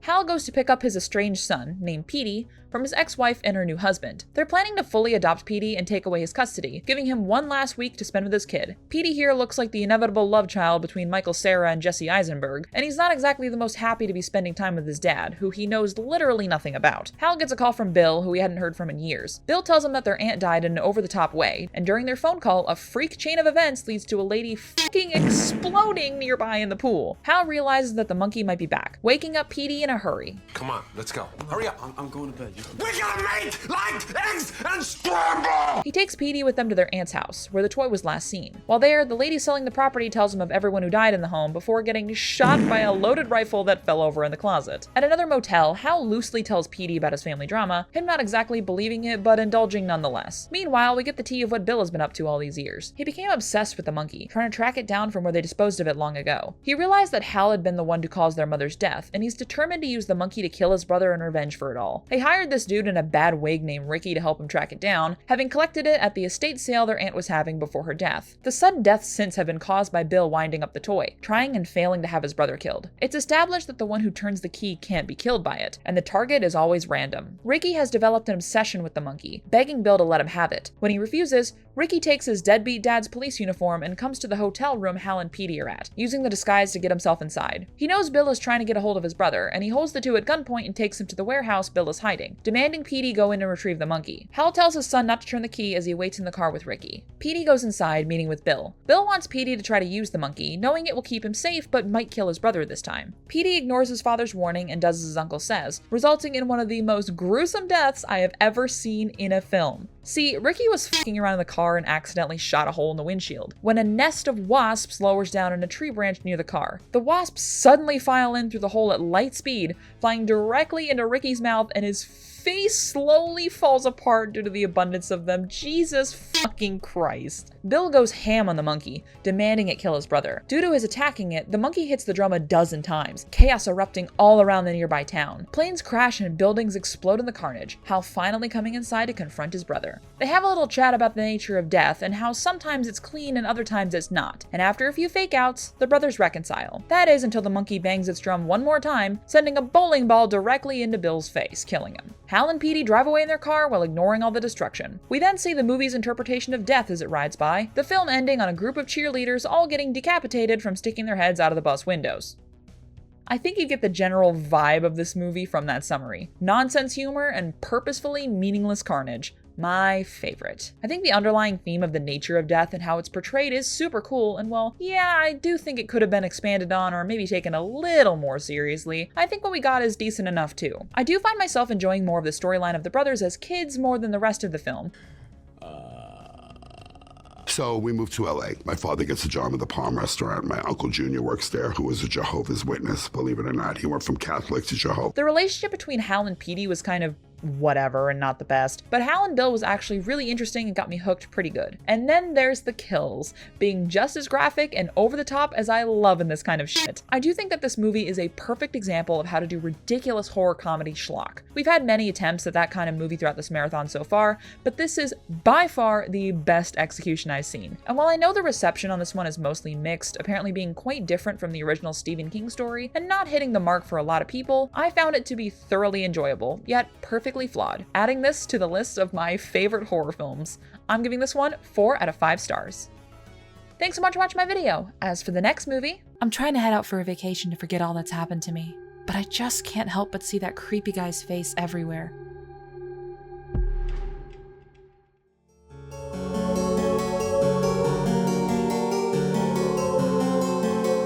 What's going on, guys? It's your BFF Snowy Oreo 663 here, right now, and for day 26 of the Scare-A-Thon, we have a weird-ass one with Men from 2022. The final suggestion from my friend Mike on this list, and how do I feel about our relationship after this one? Yeah, that about sums it up. Just seeing the A24 logo in front of this lets you know what you're getting into. Weird-ass art house flicks, and I seriously doubt anything can top the freaky shit of this one. Might as well get started. I'll start with a brief synopsis, go into my thoughts, and then dive into spoiler territory with a full summary. You ready? Let's go. Harper is headed to a getaway cottage for a week to clear her head. Her abusive ex-husband recently removed himself from the census, and she's trying to work on herself to find joy in life again. She meets with the owner of the cottage, this overly friendly guy named Jeffrey. Moving into the piano room.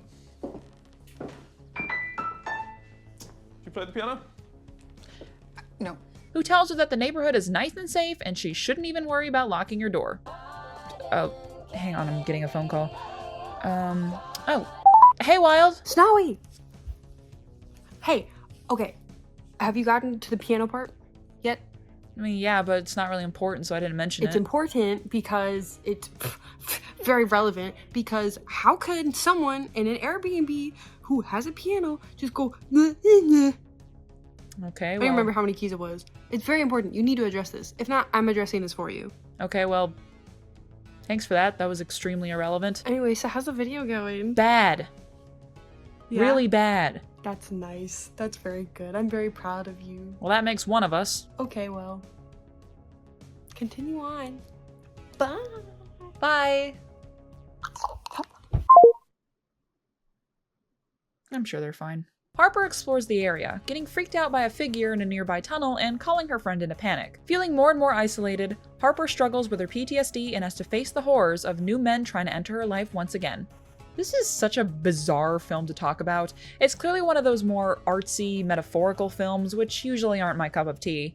Maybe because I'm stupid as shit and often fail to pick up on subtle things, but whatever. I think for the first and especially middle act, this one is really scary. There's hardly any jump scares in this movie, instead relying on quiet fear and things happening in the background outside of Harper's view. And the sheer isolation of the place sinks into you so well. I like the sound design and cinematography especially. You can so easily smell the air of this environment, but you also find yourself shuddering at the slightly off noises mixed into the background. Really great stuff. I think the overall message is good, but in the metaphorical way it's presented, it makes it feel a little too much. There is nothing in this world that can prepare you for the final act of this movie. Whatever you're expecting, you're wrong. This has to be the top 3 weirdest film endings I have ever seen in my entire life.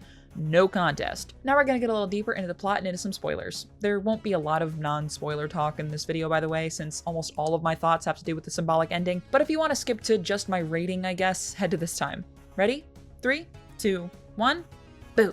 Harper finds a creepy, naked man outside the cottage, calling the police who come in and arrest him. She then heads out again and explores a church, having a flashback to what happened with her ex-husband. Essentially, she demanded a divorce, and he told her point blank that he would remove himself from the census if she did that, and it would all be her fault. When she yelled at him for guilting her, he struck her in the face, her kicking him out. He apparently then went up to the roof of the apartment building and fell off, dying. Harper has a freakout session with the memories coming back to her, walking outside in a hazy state when she sees, what the fuck is that? This bad CGI abomination of a boy wants to play a game with her, but when she refuses, he gets really angry. The priest comes out and tells him to fuck off, sitting with Harper to comfort her. She tells him about what happened, and he essentially agrees with her ex, saying that if she had just heard him out, then he'd still be alive. Harper tells him to go fuck himself and heads to a local pub. While there, she meets up with a policeman who had arrested the naked weirdo earlier, him saying that they had to let the guy go since he technically didn't do anything illegal. I mean, he walked around naked, what? Other men nearby brush off the dude's actions, Harper getting uncomfortable and heading back to the cottage. She calls her friend and asks her to come over, her phone disconnecting before she's able to give the address. Outside, she sees the policeman standing there, and when she goes out to talk to him, he vanishes in a flash of light. Someone starts running at her and she barely manages to make it inside. Harper hides in the kitchen, hearing a window break and running to the hallway, the door opening to reveal Jeffrey, who asks her what's going on. He finds that the window was broken by a crow who hit it, indulging in her fear and shouting outside for anyone there to go away. He then vanishes in a flash of light too, replaced by the naked guy, this time covered in more green shit. Sure. He blows a bunch of dandelion fuzz in her face, her once again running back in as the guy tries to claw at her through the mail slot. She stabs his arm, him slowly pulling his hand back as it splits in half along the blade. Jesus Christ. In the kitchen, she finds the creepy CGI boy from earlier. His hand split open like the dude outside. Literally anytime this hand showed up for the rest of the movie, I would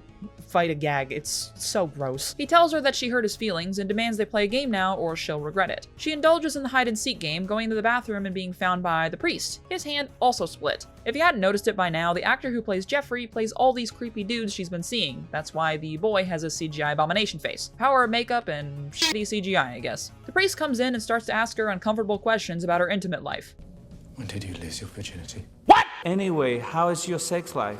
When he tries to climb on her, she stabs him in the side and runs away to her car, ending up running over Jeffrey in the middle of the road. She stops to see if he's okay, him pulling her out of the car and driving away without her. Her once again running back to the cottage. The car pulls in behind her and the naked guy from earlier appearing. And here we go with the weird shit. This guy's stomach starts expanding and he leans over as we are forced to witness in all its glory this man give birth to a guy. It's revealed that this offspring is the CGI boy and his belly expands as he yet again gives birth in great detail to the priest. Next up on the writer's barely disguised fetish, the priest gives birth to Jeffrey. Harper just kind of walks away at this point, missing out on the last birth. It's revealed that this final offspring was her ex, who sits down on the couch with her. He tells her that this is all her fault and that he only wants her love. She responds with a and we cut to the end title card.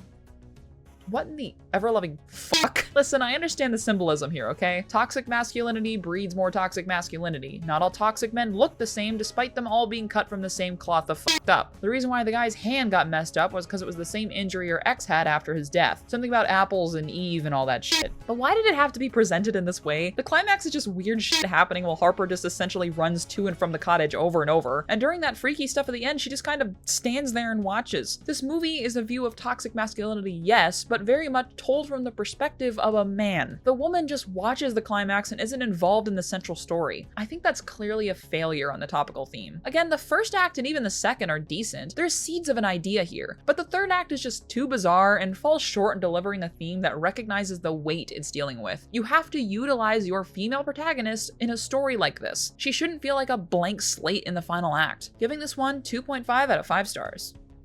Thanks so much for watching my video. As for the next movie, lots of people have plans in place for what they would do during a zombie apocalypse, but I don't think heading to your favorite pub is at the top of any lists.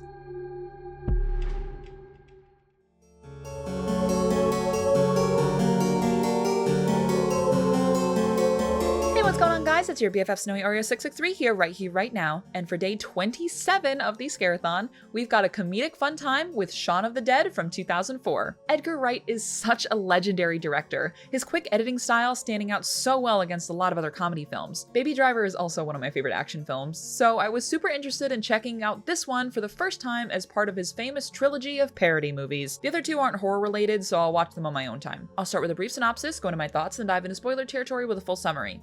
Ready? Let's go. Shaun is in the middle of a crisis. His girlfriend, Liz, is breaking up with him due to him never spending alone time with her, since he's always opting to bring his best friend, Ed, with them to hang out at his favorite pub, the Winchester. Shaun finds himself lost without Liz, feeling like his life is going nowhere and that he'll eventually fade away like the others at the bar. Ed is the quintessential slacker type, fucking around all day playing video games and indulging in meaningless stuff. Well, your mum rang about going around tomorrow night, and then Liz rang about the two of you eating out tonight, and then your mum rang back to see if I wanted to eat her out tonight. What? But he tries his best to cheer his friend up. After not noticing strange happenings while making his usual morning routine, the duo find a crazed woman in their yard, realizing a zombie outbreak is upon them when they see she won't die by normal means. They make their game plan to collect their friends and head to the Winchester. And wait for all this to blow over. Okay, this one was quite funny, yes. There's more comedic stuff happening with the snappy wordplay and plenty of background gags, but so much of it comes from the improv of the cast. Our two leads are best friends in real life, clearly allowed to just let their comedic genius run wild in much of their dialogue scenes. Honestly, I'm surprised at how well this stands up. There's almost no duds at all in this from a joke standpoint. But that's not why I like this one so much. It helps for sure, but honestly, I like this one more for the characters and the emotional responses they got out of me. You wouldn't expect it for a film like this, but I was actually tearing up quite a few times. I also don't usually find myself enjoying parodies a lot, feeling like they usually just spend too much time clowning on whatever they're spoofing and forgetting the part where they actually tell a story, but that's not a problem here. The story is actually very compelling. Shaun's arc is handled well, and the genuine fear of living through the zombie apocalypse and the hopelessness that comes with it is given the respect it deserves. Now we're gonna get a little deeper into the plot and into some spoilers. If you want to skip, head to this time. Ready? 3, 2, 1, boom. Shaun and Ed stop by his mother's house to pick them up on the way to the Winchester, finding that his stepdad, Philip, has been bitten. Yes, that is Bill Nighy. Shaun hates his stepdad, wanting to kill him, but reluctantly helping him get in the car with everyone else. Philip gets attacked again by more zombies, the group rushing to Liz's apartment to get her as well. Shaun goes inside and finds her with her two friends, Diane and David, begging them to come along to the pub, saying it'll be safe there. They decide to follow, everyone squeezing into the car to make it there. As they drive, Philip tells Shaun that he knows he fucked up a lot, but he's proud of him and thinks of him as a son. Philip then dies, and yeah, gotta say, this shit got me. All for a character who's set up as a comedic punching bag. Fuck. They pull over as Philip reanimates, having to chug it on foot. They come across one of Shaun's friends in her group, just being better parallels of our own group, so fucking funny. While seeing a group of Zeds block their path to the Winchester, they get attacked yet again, having to pretend to be zombies to get in close. Ed fucks up and takes a phone call, alerting the zombies to their presence. Shaun distracts them to let the others get inside, David taking charge and yelling at everyone for having so much faith in Shaun. He gets proven wrong when Shaun appears unharmed, but the group sees how fucked they are when the power goes out and there's no food in the bar. Sometime later, Shaun gets the power working again, and Ed once again fucks up by trying to play a slot machine, alerting the zombies outside to them. There's a funny as hell scene where an old man zombie gets inside, the group beating the shit out of him set to Don't Stop Me Now by Queen. Shaun using the namesake of the bar to shoot a few zombies down. Things take a turn for the worse when Shaun's mom reveals she's been bitten, having again a very tearful ending as she dies in his arms. David wants to shoot her to make sure she stays dead, the group fighting as Shaun tearfully tries to defend his mom's body. David goes into a frenzy, yelling about meaningless bullshit when he gets attacked from the window, pulled outside and literally torn apart, Jesus Christ. Diane tries going outside in a hopeless attempt to save him, only resulting in her getting killed and letting the zombies inside. There's a big fight scene ending with Ed sadly getting bit and the group hiding in the bar area lit by Molotov cocktails. They find a hatch in the floor leading to potential exit. Shaun and Ed have a scene together that's full of that kind of comedy where you laugh with somber tears in your eyes. His friend deciding to sacrifice himself to let Shaun and Liz escape. No, but really, all the tearful goodbye scenes in this film hit really fucking hard, man. It's not easy to show that in this shitty recap, you're just gonna have to trust me. Liz and Shaun make it to the streets, being saved by the army. It's shown that the country has taken care of the zombie problem, using them for entertainment and shit while keeping the citizens safe. Shaun and Liz have gotten back together, him getting his life back on track and finding a sense of purpose again. It's not all the same though, as the end of the film reveals Ed being chained up in the shed in a man cave, being a zombie but having enough of himself left to play video games with his best friend. Holy hell, I did not expect this movie to be this good. Yeah, it's a little slow at the start, and not even close to being remotely scary, but this has so many good comedic bits and genuine tear-jerking moments that I found it to be such a gem. Every character is fleshed out and likable, except for David and Diane, but I guess that's kind of the point. The overall theme of finding purpose and feeling like your life is stagnant is so well handled. The relationship between Shaun and Ed is the crux of the film, and fucking hell does it land so well. And the jokes are so fast-paced and home runs every time. Well, I wasn't the one who was blowing our cover by having a tiff with my boyfriend. He's not my boyfriend. Might be a bit warm, the cooler's off. Thanks, babe.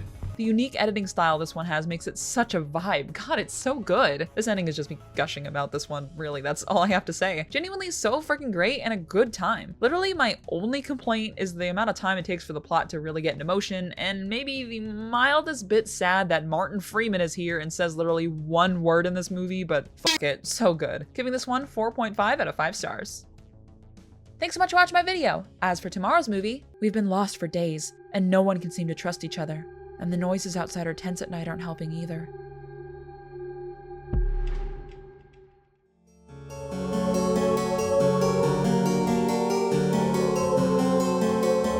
What's going on, guys? It's your BFF Snowy Oreo 663 here, right now. And for day 28 of the Scare-A-Thon, we have the grandpappy of found footage films with the Blair Witch Project from 1999. I hadn't seen this one before, but for crying out loud, does everyone know this movie? The one that popularized found footage, which is one of my favorite types of movies. I know it's gonna be hard to judge this movie nowadays, especially since it's clear this isn't real and apparently not very scary in this modern age, but I wanna see it for the credits, okay? I'll start with a brief synopsis, go into my thoughts, and then dive into spoiler territory with a full summary. Ready? Let's go.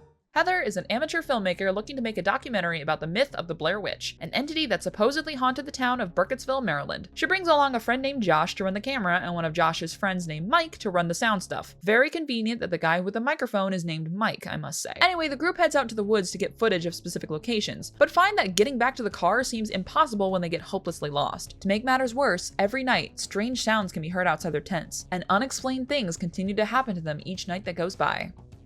So for this one, I could probably summarize the entirety of this movie in about 2 paragraphs, because in reality, very little actually happens beyond what I've just said in the opening. It's very slow, hardly anything being shown to you about the threat in the woods. In fact, you never actually see what's out there, it's all implied. There's also practically no gore in this to speak of, a tiny bit if you squint, but in reality, everything's just implied. I can only imagine how terrifying this had to be to witness in 1999, but nowadays it feels pretty empty and lackluster. The best thing this film had going for it for me is the acting and the realistic characters. I never once doubted the performances or setting. It truly does feel real, and very few found footage films feel as authentic as this one. And that's kind of its only real staying power for me. I'll be real with you guys, we finally hit the classic film that I greatly respect but don't enjoy personally. There was very little to keep me entertained or hooked. I was mostly bored due to barely anything going on except for vague sounds and piles of stones mysteriously appearing. Mike became so unlikable that I wish Josh and Heather would just eat the fucker since they were so hungry. I did like some of the scenes towards the end, but stupid character choices and never-ending scenes of nothing to see aside from blackness sort of drove me insane. Random fun fact, did you know that the same year that this came out, Cartoon Network aired a series of commercial bumpers with the Scooby-Doo gang recreating this film in a parody style? The special then aired all together, but it's seriously so entertaining and hilarious that they got away with this shit. Feeling like a goddamn fever dream, but here we are. I cannot believe this is real. Anyway, now we're gonna get a little deeper into the plot and into some spoilers. If you want to skip, head to this time. Ready? 3, 2, 1, boo! The group hears some suspicious sounds outside one night, their sanity dropping as they get more and more lost. Heather can't seem to find the map the next day, everyone arguing until they're blue in the face about where it went. No, I didn't take the fucking map, man. The map. The map. The map. Map. Map. Map. Map. The map.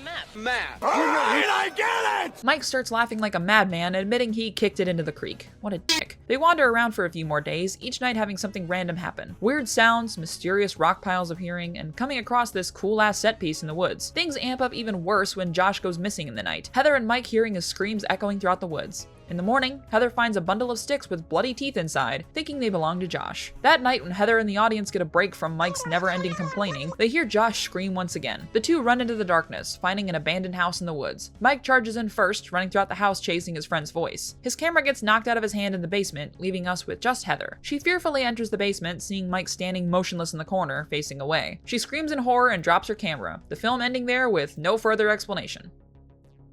I think this wins for the shortest recap I've given so far. And this movie's about 80 minutes. It's short, yes, but there's so little going on overall that it's almost comical. And the horror itself mostly comes from the paranoia of the characters. Mike's constant bitching, Josh's inability to say how he really feels, and Heather's isolation are different levels of tolerable, with some being super engaging, while the others make me want to toss a live grenade into a man's face. Think fast, chuckle nuts! And the woods themselves, to me, just aren't scary, compared to something like The Ritual, where a shot of trees just makes me on edge. Here, for fuck's sake, behind them could be a busy country road. It doesn't feel isolated enough for me to even be a tiny bit scared. But I still respect the hell out of this movie for what it accomplished for the time. The same way I acknowledge the story and character flaws in a film like Snow White, but brush them aside due to the monumental achievement this film is as a whole. I can say this is a good film, even if to today's standards it's pretty lackluster and boring. But we wouldn't have great found footage films of today if it wasn't for this powerhouse of cinema, and you gotta give it credit for that alone. Despite my boredom, I'm giving this one 3 out of 5 stars.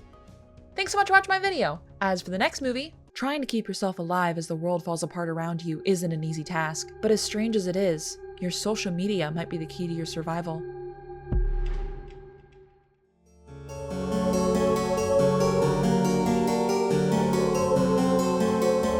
What's going on, guys? It's your BFF Snowy Oreo 663 here, right now, and for day 29 of the Scare-A-Thon, we have a Korean zombie feature with #Alive from 2020. I really wanted at least one non-English film on this list, and this one I remember being a surprise hit on Netflix back when it first came out. I will also give a little note here that the footage I took had English subtitles since I watched this subbed, not dubbed. So you'll see text on the screen on top of my narration, so just deal with it, okay? We've got a lot of zombie movies so far, but why not another one? Fuck it. I am terrified of the damn thing, so it'll be perfect this close to the holiday. I'll start with a brief synopsis, go into my thoughts, and then dive into spoiler territory with a full summary.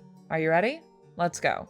Jun-woo is a gamer guy who's just bumming around his apartment building. His family is out getting groceries since there's practically nothing to eat at the house, so this is a really bad time for the zombie outbreak to start. Zeds flood the street in an instant, and Jun-woo learns the basics from the TV. A bite causes infection, infection causes violence, and violence ends in cannibalism. He gets one last message from his parents before the signal cuts out. You must survive.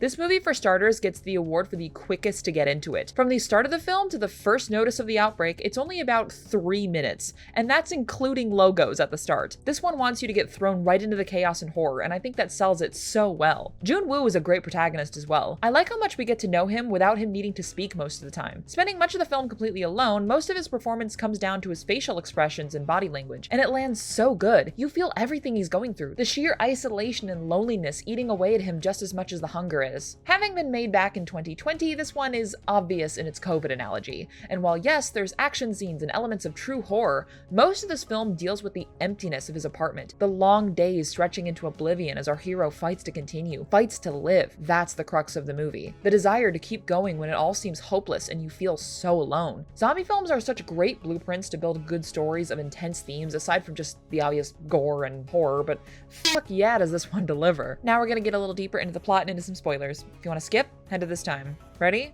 3, 2, 1, boo! Over 20 days of isolation, Jun-woo starts to lose himself. A neighbor comes into his apartment before turning, him able to throw the Zed out before things get bad. The water gets shut off and his food supply is running thinner and thinner. He records himself a series of vlogs to send out to his social media followers, which the signal is extremely spotty for. He gets a voicemail from his parents, having to hang off his balcony with a selfie stick to get a single bar. There, he hears the horrifying end to his family, killed by zombies while they were hiding in an office building. Jun-woo starts to snap, going outside of his apartment screaming. He gets spooked by the zombies, this horrifying fucker with no eyes stalking him him until he can get safely back into his apartment, at least learning the zombies rely quite a bit on sight. After all this though, Junwoo is ready to end things, making a removing oneself from the census rope and actually starting to go through with it when a laser light gets his attention. He gets free and sees a woman on the other side of the building, using her phone to reveal her name. Yubin. Junwoo's a little awkward after so long in isolation, but through their limited reach, she's able to understand that he's starving. After a failed attempt to throw a rope to bridge the gap, Junwoo uses his drone to create a line, her sending a gift of food to him. As he eats, he spots a zombie who's taken an interest in Yubin's first failed throw, using the dangling rope to start climbing up to her apartment. She gets knocked out via Rube Goldberg bullshit, and Junwoo uses his drone to distract the Zed long enough for her to wake up and take care of the threat. The next day, Junwoo sneaks out of his apartment to a neighboring one to get supplies. He finds snacks and some more rope, as well as walkie-talkies.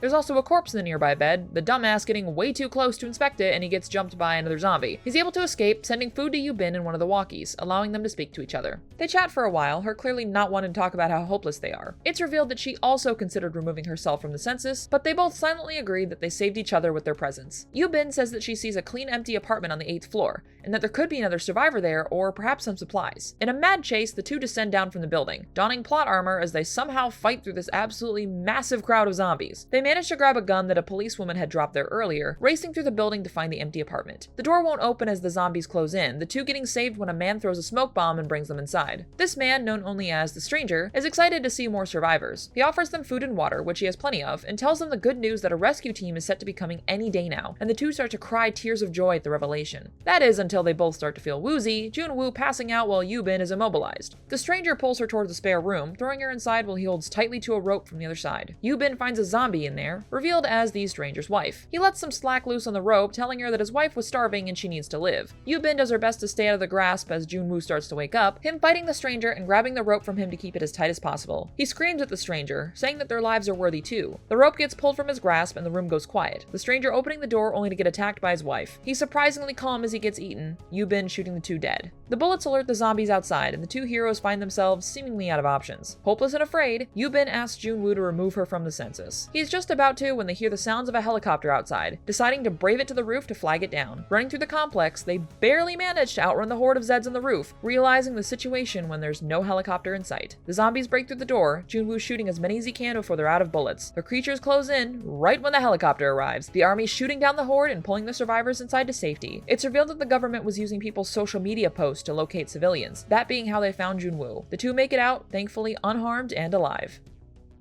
What a great film, for real. I love how intense this one got, and especially for the theme of fighting to survive, even when it seems like there's nothing left to fight for. It's so well handled and done in a way that isn't flashy or over the top. I like that about this one. While I do think that the characters are a bit too lucky with how they managed to make it through when you know damn well there's no fucking way, it didn't hinder my enjoyment much. I mean, a movie about finding reasons to live and fighting to the bitter end, I guess it's okay for the characters to have a little plot armor here and there, you know? Can I just say how fucking terrifying these zombies are, by the way? I make it no secret that I've got a fear of dead bodies, and these things are so gross. They make such icky sounds, and they're so fucking fast, man. If I was ever in a zombie apocalypse and I see these things start running, I'm just ending it right there. No thanks. And with how tense these action scenes can be and how much you find yourself holding your breath as the characters try to stay silent, oof. This is without a doubt the scariest zombies I have ever seen in the genre. Absolutely not. No thank you. I'm great, honestly. Giving this hidden gem a nice 4 out of 5 stars. Thanks so much for watching my video. As for the next movie, I never felt like I quite belonged here in this world, but my grandmother might be from another, one that's made for those like me.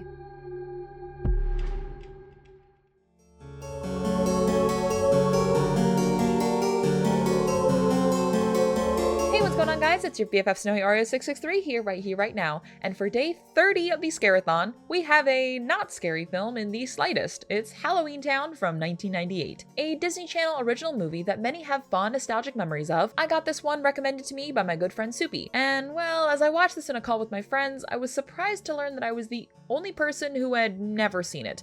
I mean, hell, I'd never even heard of this one. While this technically breaks the rules a little, not even remotely horror related, and also has sequels coming out the ass, I decided that fuck it. I needed at least one chill movie on this list between all the chaos, and so close to the holiday too. Let's see if nostalgia from everyone and their grandma holds up. I'll start with a brief synopsis, go into my thoughts, and then dive into spoiler territory with a full summary. You ready? Let's go. It's Halloween night. Mother Sophie is once again reminding her children, oldest Marnie, middle Dylan, and youngest Gwen, that they aren't allowed to go out trick-or-treating. Hey, it's Editing Snowy here, just to let you know that for some reason I confused the youngest daughter's name with the mother's name. The youngest daughter is actually Sophie, while the mother is Gwen, but you're just gonna have to deal with me switching up their names throughout the whole movie, so, I just messed up this recording. Sorry. Marnie hates this rule, wanting to be like the other kids and go out and enjoy the holiday. Things perk up a little when their grandmother, Aggie, comes for a visit. She only comes to see them on the holiday, bringing a fun amount of cheer for the kids locked indoors. She reads them a story about a place called Halloweentown, where all kinds of creatures live in harmony and safety. I want to go there. Excuse me, but we have an impressionable young child here. I think we should make it clear that this place we're talking about is just pretend. Can you shut the f*** up? After the story, Marnie overhears her mother and grandmother talking about the place as if it were real. Aggie saying that the town is in danger and she needs another witch to help her save it. When their mother refuses, the kids trail their grandmother out of the house and onto a flying bus, dropping them off in the mythical Halloweentown. Okay, first of all, despite knowing that I did not see this movie at all in my childhood and it being very much my first time watch, I can't help but feel nostalgic for this, and I don't exactly know why. Perhaps it's just the overall vibe and whatnot, but this one just oozes classic family Halloween specials, and I really do like it for that alone. This isn't going to be a groundbreaking movie. It's nothing special overall. At times it can kind of feel like the movie that's playing on the TV in the background of another film, but that's not to say it's bad either. The idea is cute, it hits that mark of making the holiday a little less intense for younger kids, but gets them hyped up and in the mood. I like when there's films like that, you know? I'm always that person that thinks kids can handle a little more than what most expect, but for the little ones, they need something a bit easier. I'd gladly put this on for my children if I had any. Now we're gonna get a little deeper into the plot and into some spoilers. If you want to skip, head to this time. Ready? 3, 2, 1, boom. The kids meet with a cab driver named Benny who takes them to their grandmother's house. There, it's revealed that she's a witch, and Marnie is one too. It's Marnie's 13th Halloween this year, and that's when witches start to get very powerful. If she doesn't try using her power soon, it could fade away from her forever. Her mother's a witch too, having left Halloweentown to live a normal life. Aggie enlists her grandkids to help her fix a magical staff that she says might be able to help root out the evil in the town, and they fail to fix it. She's been tracking this evil, finding many people have been going missing and the darkness is spreading. They go out in the town while she explains this, meeting the mayor of the town, a warlock named Calabar, I think, and a bully kid named Lucas. Maybe I could show you around sometime. Buy you an ice cream. The Abominable Snowman has a little shop down the street. You know, I was kind of hungry, but then I smelled something stinky. It must have been the big cheese. Headshot, bitch! You just got owned! Sophie then appears not long after, furious that the kids ran away. She demands that they all come home, Marnie furious and refusing to ever talk to her again. While trying to find when the bus leaves back, Lucas approaches Aggie, saying that he has some information for her. He leads her to the abandoned movie theater, finding dozens of citizens frozen like statues. A figure appears in the shitty green screen effect, saying that he demands the staff she's been trying to fix. When she refuses, the figure prepares to attack her, Sophie appearing and taking the hit. She's turned into a statue while Lucas panics, claiming this wasn't the deal. The kids scream as Aggie is hit too, telling them to run as she's frozen. Marnie finds the figure can't go out into the sunlight, letting the kids safely escape to the outside. Needing help, the three decide to go finish Aggie's brew to power the staff in an attempt to stop the evil. They go around to do some cheesy Disney Channel gags with some classic monsters to gather the ingredients, Benny reappearing and getting super fucking aggressive with Dylan for no reason. This guy isn't important to the story, by the way, I just really like him, alright? Why won't you answer me? What is my favorite snack? Ribs! Once the brew is ready, Marnie can't remember the spell's words. Gwen decides to become useful and recite it with her, revealing her as a witch as well. With the staff power, the trio head to the center of town, figuring that putting the staff in the pumpkin in the town square is the way to save everything. Because sure. Before they can get too far, they get stopped by Lucas. He tells them that he's sorry for what he did, and he wants a chance to prove himself and help out. Just then, clouds pour over the town, the figure from the theater appearing. He tells the citizens that the human world sucks balls, and he wants to use their help to take it over and rule both lands as one. Again, because sure. The figure reveals itself as the mayor, to literally no one's surprise except maybe the 2-year-olds in the audience, and he tells the town that they have to capture Marnie to ensure their success. He sees her cloak pass through the crowd, jumping on it to stop her. Again, to no one's surprise, it's actually Lucas under the cloak. Marnie is up on the pumpkin, barely managing to drop the staff into it when she gets hit by Calabar's magic, all of it undoing as the staff works its magic. Aggie and Sophie have awakened, joining their family in the town square. All the other citizens just kind of stand there while this grown man tries attacking these kids, summoning the staff to his hands. The adults try to fight back, Marnie's shocked when she sees that Dylan's hands are starting to spark. He's revealed as a warlock, and he stops being useless as the whole family uses their magic to fight back, Calabar exploding in a flash of light. With all this done, Marnie goes to thank Lucas, finding him as this weird troll thing, I guess. He apparently was only helping Calabar because he made him look handsome. Not handsome, but better, I guess. A little. Marnie kisses him on the cheek as a thanks because why not, and Sophie asks Aggie to come live with them in the human world, wanting her to take the kids under her wing to use their powers. This was certainly a Disney Channel original movie, alright. It's very low stakes, there's an average budget of 3 paper clips and a rice cake, and the story is incredibly surface level. I mean, just look at this damn poster for fuck's sake, you should know what you're signing up for. But I want to reiterate that this is not bad at all. It's for kids, yeah, and while I typically like my kids' films to have a little more substance, it's still cute and fun, and it will entertain. It really does feel like the entire holiday itself bottled up into one film for a family audience and then marinated it in 90s nostalgia and then served up on a platter for the Halloween feast. What a sentence. And what makes this one really enjoyable for me is how much fun these kids are having. All the adults look like they're just here for their paycheck, but the child actors are having the time of their damn life. And in turn, you'll feel that childish glee coming right to you too. As cheesy as this movie is, it brings pure joy. And hey, that's gotta count for something. Giving this little goofy one a good enough rating of 3 out of 5 stars. Thanks so much for watching my video. As for the final movie, there's certain rules to Halloween. And if broken, he'll be there to punish those who don't follow.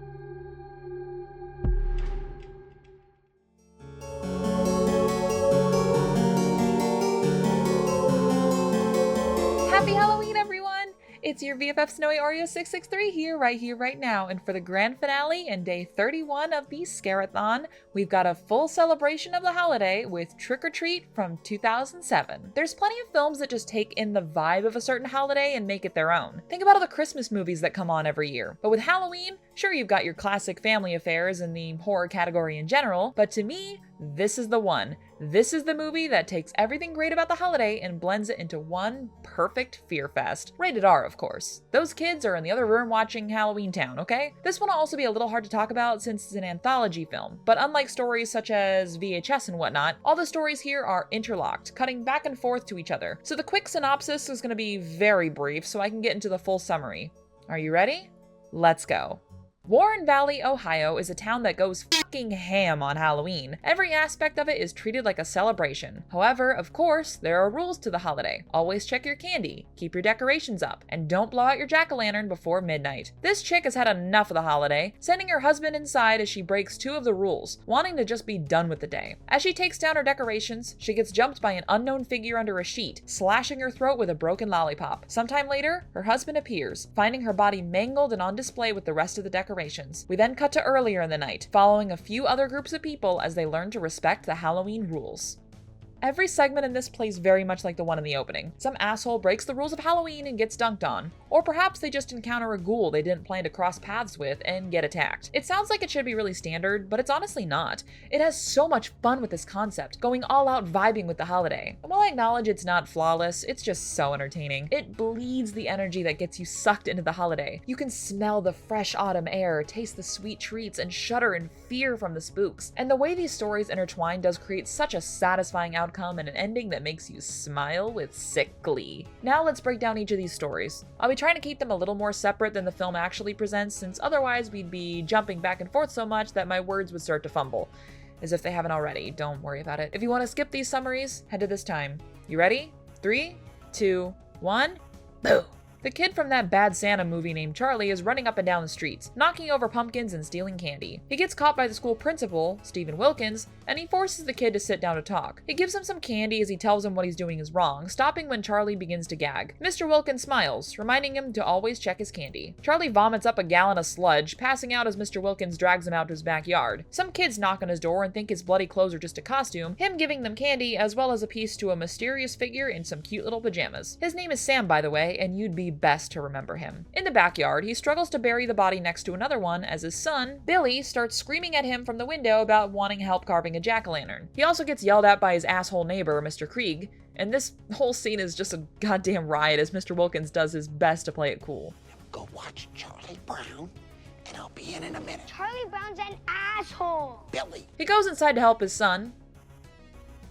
That was weird, I'm sure he's fine. And he's clearly full of resentment for the kid. He comes up behind him with a knife, plunging it into flesh. As he pulls back the knife, Billy's unharmed. He gleefully looks up at his dad, asking him to help him with carving the eyes. We get the sick-ass reveal of Charlie's severed head, father and son bonding over the kill.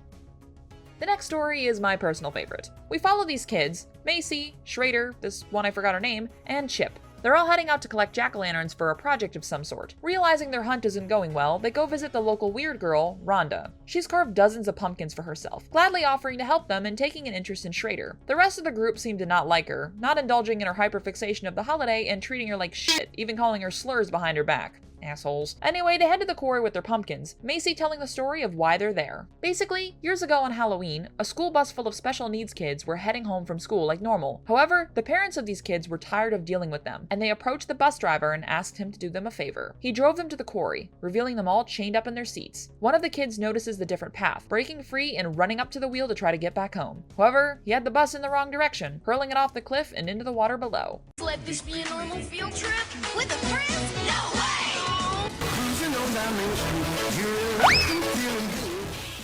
All the kids had died, but the bus driver survived, having never been heard from again. Macy wants to take the jack-o'-lanterns, one for each kid, and offer it to them to keep their spirits at rest. They take down the janky elevator, Rhonda and Chip having to go down separately due to the limited space. When they get down there, the others are nowhere to be found, distant shrieks being heard. Rhonda tells Chip to stay in the elevator with the last remaining jack-o'-lantern, telling him that the light will protect him. She goes out into the darkness, screaming when she sees zombie figures emerge from the water. Racing back to the elevator, she sees Chip getting his guts nommed on, and in her panic, she drops her glasses and falls down a small drop, hitting her head and passing out. When she comes to, she punches one of the figures over her, shocked when they take off their masks to reveal it's just the other kids playing a prank on her. Chip's guts were just hot dogs for fuck's sake. Schrader tries to comfort her, that dick, and tells the others to pack it up. When they head back to the water, they see the school bus, Macy admitting that part of the story was real. Things get even more real when figures appeared from the water again, attacking the kids and dragging the unnamed girl by her chains and tearing her apart. When the three pranksters make their way back to the elevator, Rhonda has locked herself inside with the last jack-o'-lantern. They beg for her to let them in, the Savage Queen ignoring them and taking the ride up, waving goodbye. We hear their gruesome deaths in the background as Rhonda walks away, seeing Sam in the distance, who lets her continue on.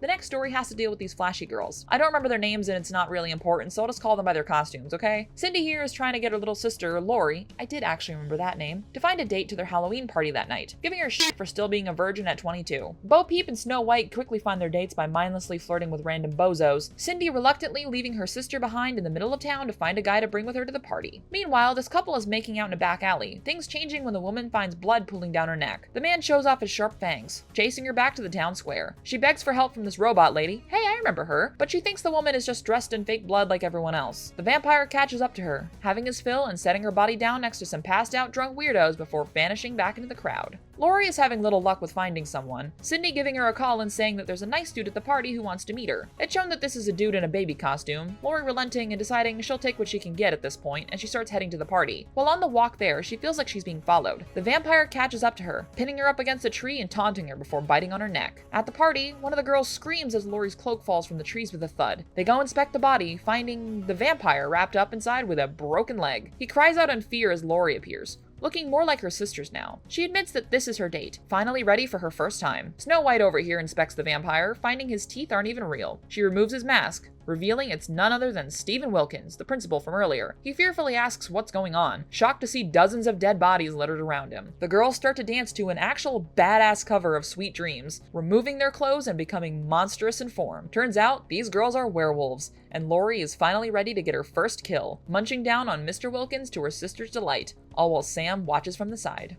The final story involves Mr. Krieg, the neighbor to the guy who just got killed by the werewolves. He hates Halloween, not decorating his home and scaring off trick-or-treaters with his dog. He burns some photos he had lying around and grumbles about nothing good being on TV while munching on stolen candy, going outside when his dog starts barking. We get the other side of that scene from earlier, Mr. Krieg yelling at Mr. Wilkins for all the noise he's making. You know, before he would end up carving up a child's face and getting eaten by werewolves. Going back to his front door, he's shocked to see it covered in Halloween decorations, deciding to grab his gun to deal with the pranksters. He sees a figure run around upstairs, followed sadly by the sound of his dog crying out in pain. God damn it. Mr. Krieg enters the bedroom, seeing words written on the walls in his dog's blood, as well as little Sam, who attacks the man with a razor blade and a candy bar. He runs away and falls down the stairs onto a pile of broken glass, ow, and he isn't able to unlock the door with his torn up hands in time before Sam gets the drop on him. They fight for a while, him trying in vain to call out to Mr. Wilkins from his window before getting attacked again, once again showing us the other side of what happened earlier. He manages to tear the mask off Sam, giving us a nasty face reveal. With that, Mr. Krieg shoots the thing, showing his innards are that of a pumpkin. With the threat neutralized, Mr. Krieg double taps and tries calling the police. The call interrupted as Sam's hand ripped the wire. He pulls himself back together, donning his mask once again and biting off half his lollipop, approaching the man. Mr. Krieg is only able to weakly grab the razor blade candy, not able to stop Sam from plunging his weapon down. Instead of hitting him, Sam only stabbed the candy, taking it with him and showing himself out. We see from one of the burning photos that Mr. Krieg was the bus driver from the earlier story.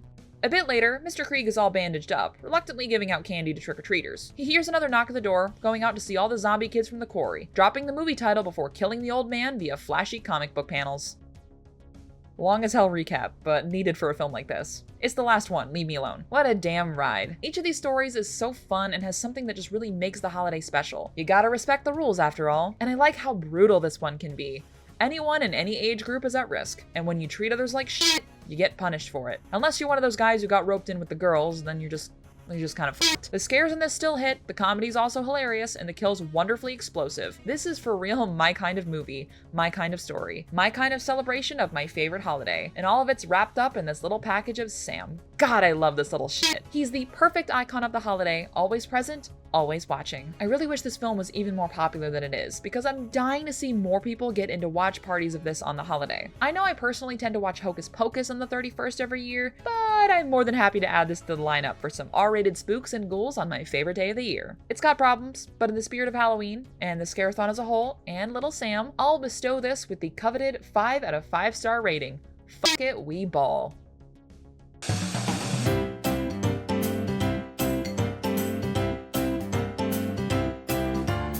The movie is almost halfway over before the first. The movie is almost half over before the joke. This movie only falls a tiny bit short due to the amount of times it takes to. But hey, it's still good. Good. The redhead girlfriend tries to control. And I mean, hey, you gotta have some crazy oddballs that. Oh my god, why can I not speak? I'm hoping it'll get the word out about this seriously underrated door. Rob gets cornered and confronted by a group of. When my dehumidifier came on! There's rumors of Jack's longtime involvement in a vacation spot for the rich and There's rumors of Jack's longtime involvement with a vacation spot for the rich and powerful with arcane players.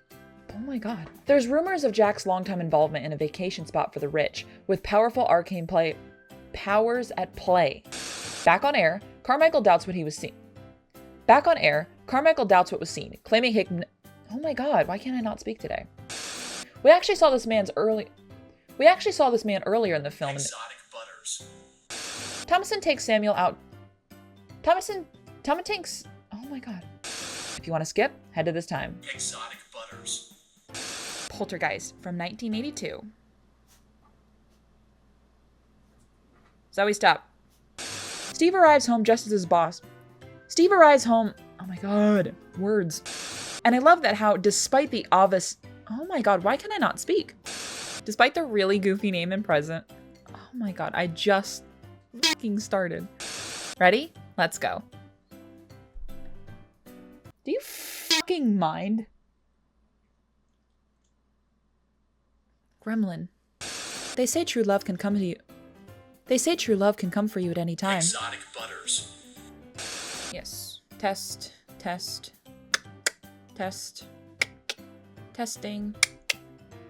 Test pitch. Stop that. Becoming his obvious namesake.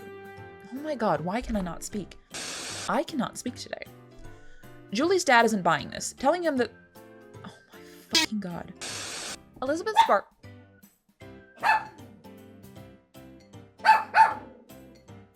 Kumbaya, my lord. Kumbaya. She makes the stupid choice of staying as her new. Oh my fucking god. Wendell and Wild appear to Kat in her dream and tell her that she needs to steal the bear to summon them. Unexplainable urges occurring in the other. Unexplainable urges occurring in the other when White. Oh my god. Oh my god. Millie quickly. Exotic butters. Exotic butters. Obviously, it's not meant to be like a one-to-one metaphor or anything, but I found it super well done and realistic as a film like... Exotic butters. Can you make some triangles? No. Fuck you. That's too much. I didn't ask for that. You're asking for too much, you stupid fucking kid. Why don't you go get a job and contribute to society? No. Maybe you should check on your brother. No, every man for himself. You're old enough to work in the coal mines, you're old enough to defend yourself against a shadow demon. Okay. I live like a vampire in here. Oh my god, vampire mentioned sinners, hunt the hair, and turn it down like retro. Stay away, Becca. Okay. I won't be set away again. Okay, cool. I'll leave. Bye. Really bad happened to her. Hi, Diana. Still there. The Snowy is not okay. Open it. Open it. What's behind door number 1? God damn it! That made me jump, actually. You. Oh shit! Oh my god.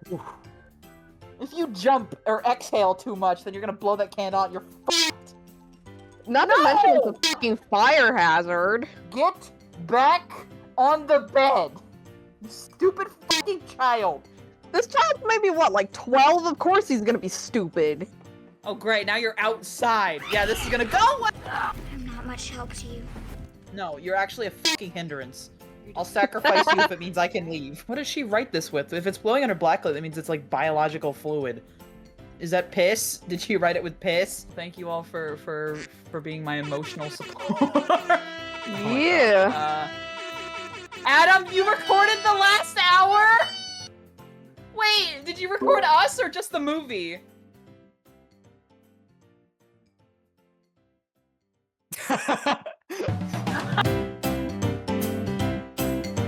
Turns into a werewolf on the next full moon.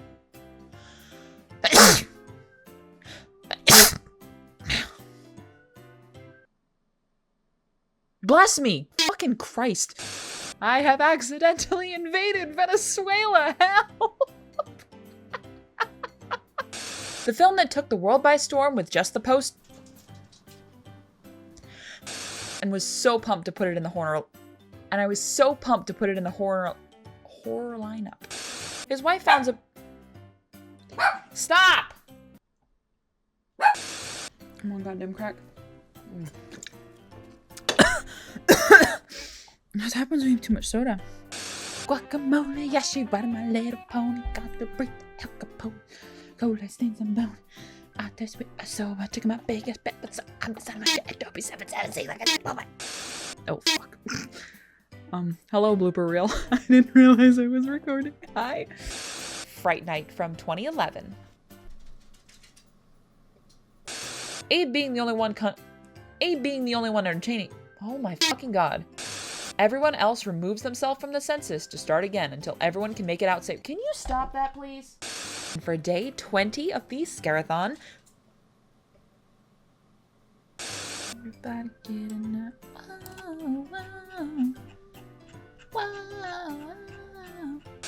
Oculus from 2014.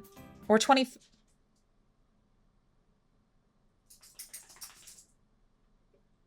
Why? That's honestly the film's best attribute. That's the... Oh my god, why can I not speak? While there, Michael rescues a half... Oh my god, I cannot speak to save my fucking life. A for sure wild-ass movie with some pretty enjoyable premises. Jesus Christ. Anyways, after being bullied at school by Bill and some other girls for the Anyways, after being bullied at school by Bill and some of the other girls when the monkey Jesus Christ. Planes crash and buildings explode in the carnage. How Exotic butters. There's hardly any jump scares in this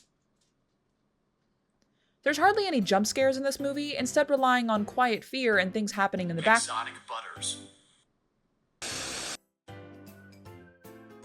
God, you'd never answer your phone. If you remember how she's going like ha ha ha in the tunnel, Snowy. You know my tunnel. You know that tunnel.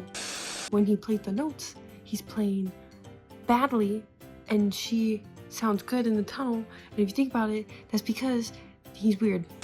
Coincidence? I think not. No, that was the first odd thing that happened, yes. I would think that, would you not? And unexplained things continue to happen with them, And unexplained things continue to happen with them each night go by. Oh my fucking god, I cannot read for the life of me. The best thing this film has going for it for me is the acting and the realistic character. Thank you so much for attending this year's Scare-A-Thon. I want to give a quick shout out to some of my friends who made this all possible. First, to those who cameoed in my videos, being Ken, Cece, and Wild. And also a big thanks to Nat and Adam for recording my real-time reactions to Lights Out, and everyone else on my Discord server who popped in to watch these with me. That being Moshi, Jason, Sarah, and maybe a few others a little bit. Shout out to Soupy for recommending Halloweentown, and of course a huge shout out to Mike for all of his film recommendations. Bro gets an average score of B- for these, but I still had fun nonetheless. And a side thank you to my friend Hero for keeping me sane and supplementing my horror binging and editing with healthy doses of Roblox games and Stranger Things. So yeah, if the series does well enough, I'll be sure to do this again next year. But for now, I am tired as hell, and the holiday has only just begun. Happy Halloween, guys. Make sure to like, subscribe, and leave a fun comment. I'll try to respond to as many as I can. With all that said and done, I'll see you in the next one, and actually I might just take a nap now. I'm so fucking exhausted. Good night. Snowy? Snowy? Snowy, Stranger Things. Stranger Things felt snowy.